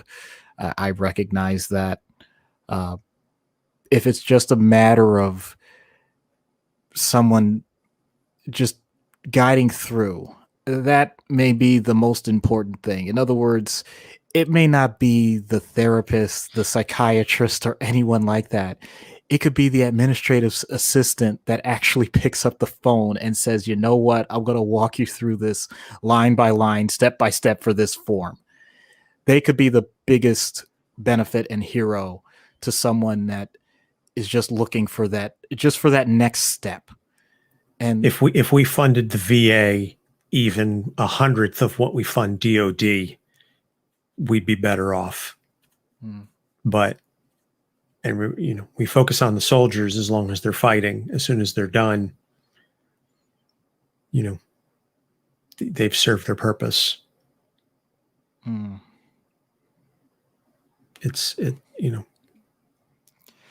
Metallica, Back to the Front. You will do what I say when I say, one, there's a number of Metallica songs about military chews you up and spit you out, but and we will post links to some of those resources in the show notes for anybody who's interested in doing further investigation and assisting with that. Matt says the wait times alone in the VA is criminal. Absolutely. I know. Yep. I know. I have friends that have struggled with dealing with the VA over simple things, not even complicated stuff. Just trying to get a standard doctor's appointment, trying to get a physical through the VA. They are understaffed, under-resourced. It is criminal. And I'm not saying that jokingly. It is criminal what has happened to our military, to our veterans once they return home. We give them the ticker tape parade. Yay, congratulations, you're home. And then after that, we forget about them because they don't serve us a purpose anymore. That is tongue in cheek. I know they absolutely do serve us a purpose, but they're not treated as such. That is to say, you covered a lot of very heavy topics in this episode, from soup to nuts, and let's see what happens after John Walker is made to wait an inordinately long amount of time in dealing with the VA to get on Dr. Issues' couch. I like that setup. It just sort of worked. Yeah. We write some of this stuff. We do not script everything. Holy shit. It's 20 to 11 already. Yeah. All right. Ready when you are. Okay. In 3, 2, 1. Hello, John. I'm Dr. Issues. Good afternoon, sir. I'm not military. You don't have to do all that sir stuff with me. It's not about military. It's about respect. You have a difficult job, and I want you to know I'm taking this seriously. Well, that's good to know. All right. So, in the spirit of that respect, let's get down to business. What can I do for you? Doc, I'm under a lot of pressure, both internal and external, and it's starting to get to me. I need to figure out how to cope with it. All right. That's direct. Let's start with the internal pressure. What's creating that? That's about wondering what my role is in this world. There's already a Captain America, and he's better at it than I was. And as for free agent heroes, you can spin a dead Hydra mook and hit a dozen of them. I'm just struggling to figure out what my place is in all of this. Well, first off, I appreciate that you're able to articulate these kind of issues so eloquently. Makes my job that much easier. When you've spent as much time alone with yourself as I have, you kind of have the ability to self-assess. Plus, it's how I view the world. I see a problem, I identify it, and I address it. Now, whether it works out in my favor, that's a coin flip, but I don't like to beat around the bush. All right, so I'll be direct with you. Yes, there are countless heroes out there. Yes, someone will always be able to do what you do, and potentially do it better.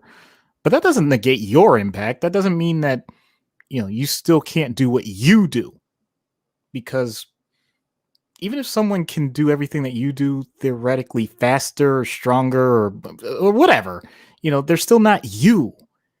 Now you have to figure out that unique essence, the thing that makes you who you are. Well, let me ask you this. What's your big why? What?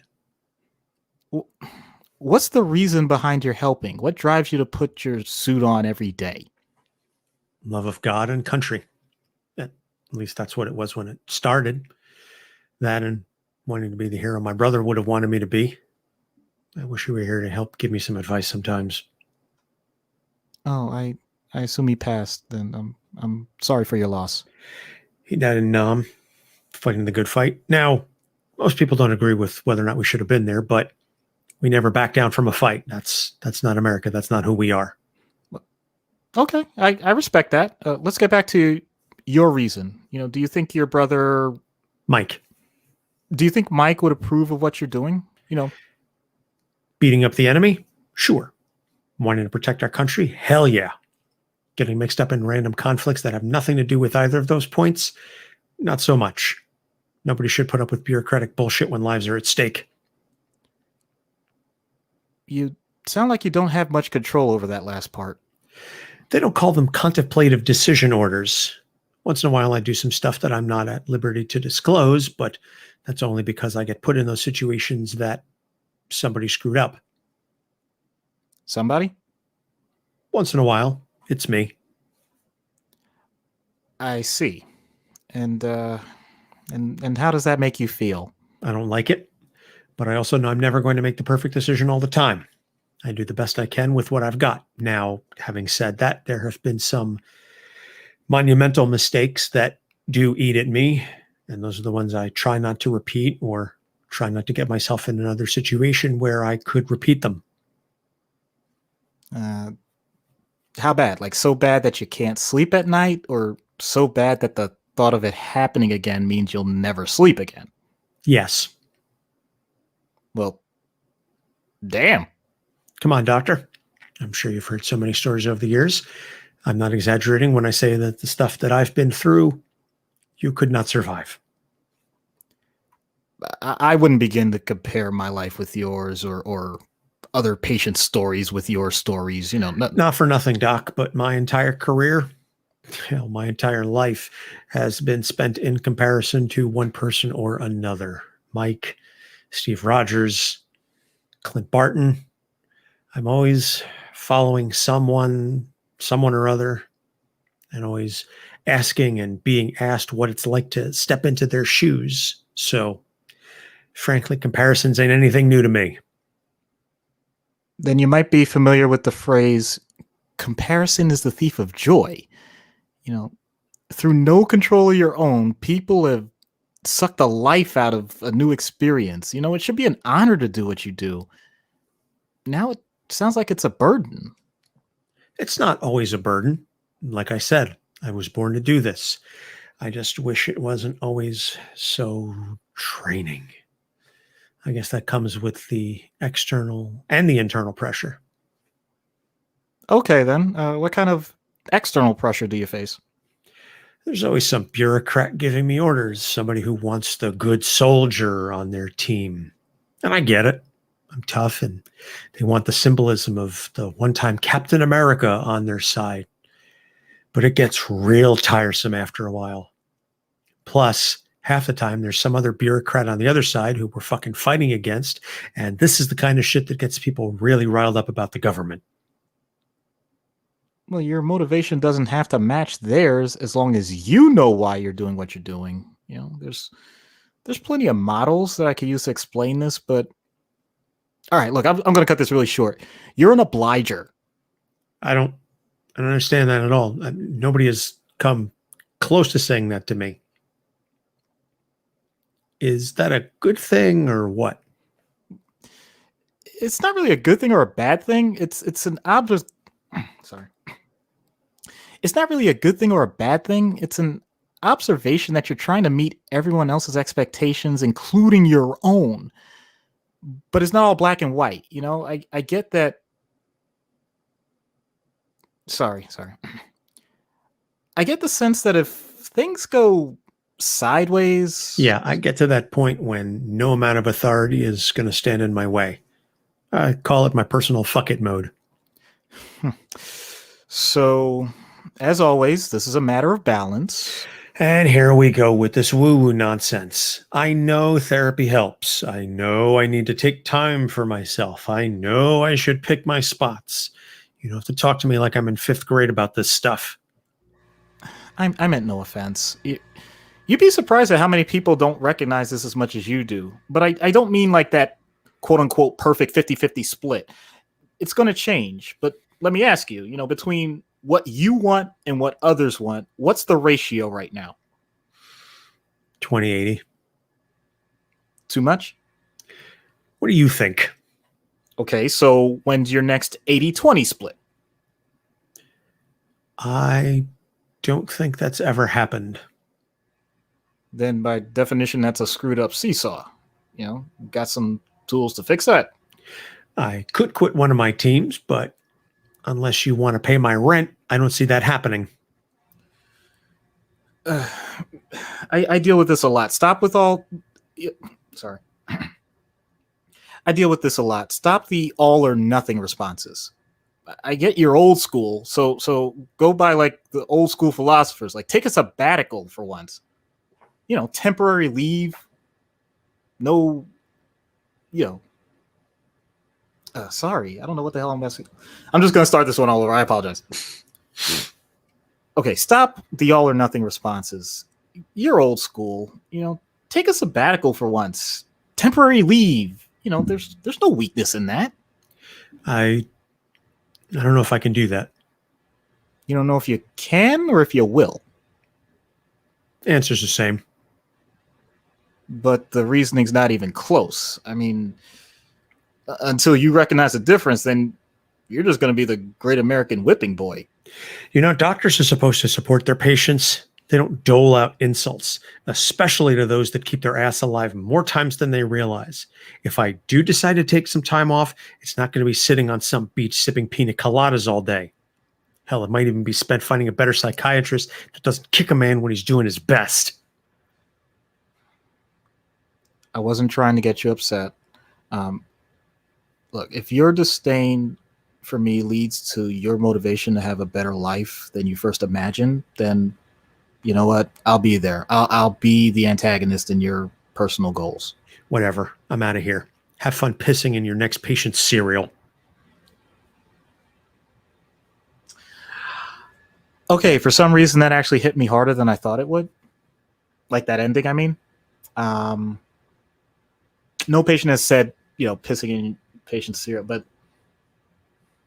there have been times where I've accidentally offended patients and it didn't go well. And like I said, there was one, it wasn't even that. The person was actually just really antagonistic.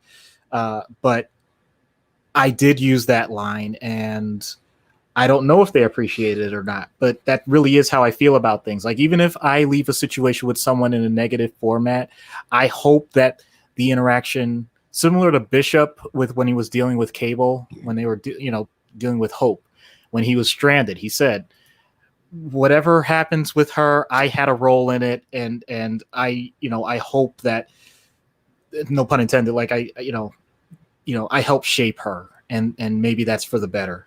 And he questions, he's like, I did the right thing, didn't I? And that really is how I view a lot of these things. And yeah, that, I don't know why that hit. I think it's just because of the tone of this episode, whether it was intended or not, like, doggone it. I love when we get stuff like this, and like I said earlier, we write out the skits and we have a general idea and we have the agendas, but we never quite know where the show is going to take us. And it's the beauty of doing this. So Matt is thoroughly enjoying this. All right, so let's wrap this up then.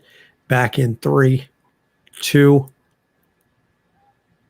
Well, I would say that's well, I don't know how I would categorize that session. It wasn't successful, but you didn't die. Right. Thanks for setting the bar low. Full disclosure it's like my parents. But did you die though? Right. So full disclosure, I have had encounters like that. And when it was outpatient, sometimes people did come back. So some people prefer to be challenged a certain way, and other people clearly aren't looking for that. And it's up to the therapist to help recognize the tone. And this is a direct example of sometimes where you think you're on the same wavelength with someone and it just doesn't quite match. That happens. That doesn't mean it has to be the end of everything. And it doesn't mean that there's no hope for success or hope for improvement. It just may not be with you. Exactly.